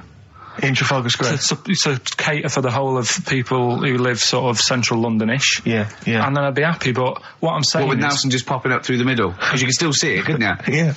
It's a great idea. So B&Q could be like the whole sort of flat thing and make it sort of grey so it looked like rock, and then Nelson popping up... Make it classy is what you're saying. Yeah. Stone clad it. Yeah. So it looks like you've made an effort. And then you can pop in, and then you can go out and go, oh, look, Nelson's column. Oh, look at that. Isn't Nelson? Oh, look at that. The victory. Defeat. That's fantastic. One of the greatest living. Yeah. I need some nails. Yeah. Perfect. Killing two birds with one stone, you say? But why isn't there more than them shops? Because when I went into yours, every time I've been in there twice now. The first time was to get a shower head. Right. And I went in there, couldn't resist buying something else. I ended up getting some super glue as well. Blimey. Hey, big spender. And then, last Sunday we went in there, got 2 bags of soil, not one, I bought 2. Yeah. And I bought some scissors to cut plants with. Secateurs. Well, you never know when you want, you might need more soil, I suppose. Well, I've got You've stocked out now. Where'd you keep it under your bed? Sorry, this isn't going out, is it, this conversation? It's not going out on air. I got a feeling it might be. You're joking. We better play a record. Okay. Play a classic. 100 Reasons. If I Could. Ladies and gentlemen, will you please welcome to the stage Pop Will Eat Itself? Carl, have you got like a sound effect or something of like, get the atmosphere cheering. We're going to test? Cheering. We'll seek it out with. Have you got something there? Have a look on there. I'm just looking in the NME. for the kind of forthcoming gigs of the smaller known bands, and it might be a useful place to just begin the. Ladies and gentlemen, peoples around the world, will you please welcome to the stage Chumba Awamba? Have you got a sound effect? We got one. Nice, yeah. Ladies and gentlemen, will you please welcome to the stage the Parkinsons? They're playing in Leicester this week, so I look forward to that. That's a good plug, isn't it? Let me see who else. If anyone wants to pop down to Leicester to see the Parkinsons. Ladies and gentlemen, please welcome to the stage Cyclefly. Okay. Oh, there's a genuine one here. This is someone. Simon's emailed and he says, "Will you just test this name for us?" Okay, Carl, if you can. There you go.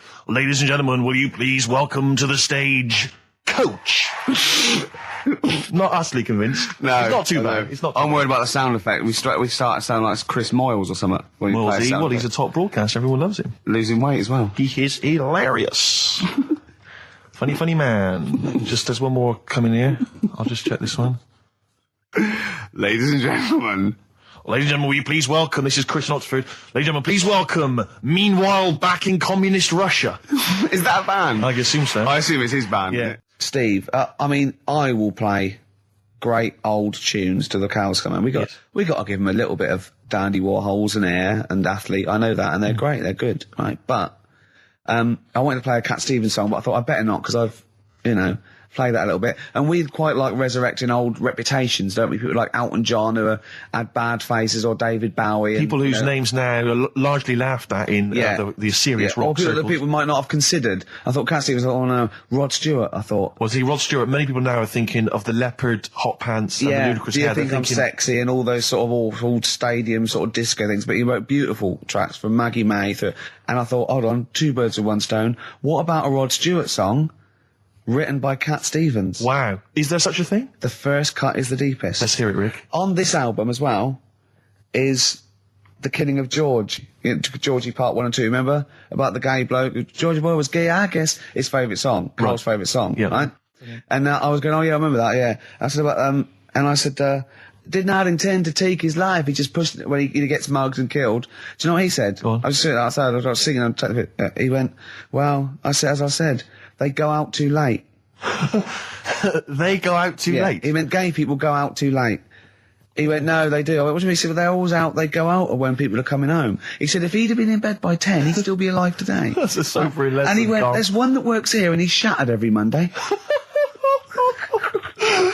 Oh, if you're gay and you're listening, just be in bed earlier. Go out when sensible people go out. Yeah.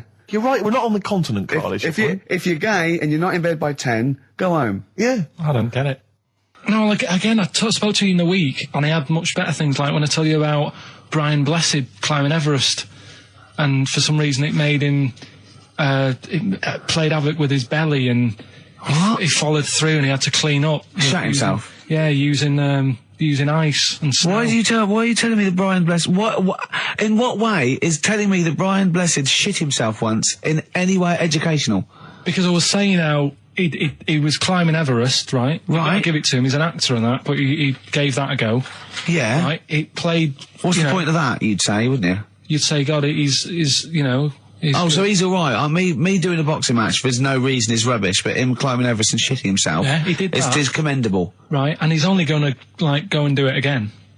He's going to climb it again. Yeah, but he might not shit himself this time. Yeah, what's the point in going? Nothing's changed up there. Yeah, good point. Yeah, What's it been? Well, it has. They've probably cleared it out by now. Right, but it's slip on it. I can't even read about Brian Blessed. Is it actually true, or have you libelled someone else? It was an interview with him in it. And what did he say? Oh, come on, what did he say? He said I climbed Everest and I played havoc with me belly. Let's talk about it next week. We've really run out now. Oh, you're a fool.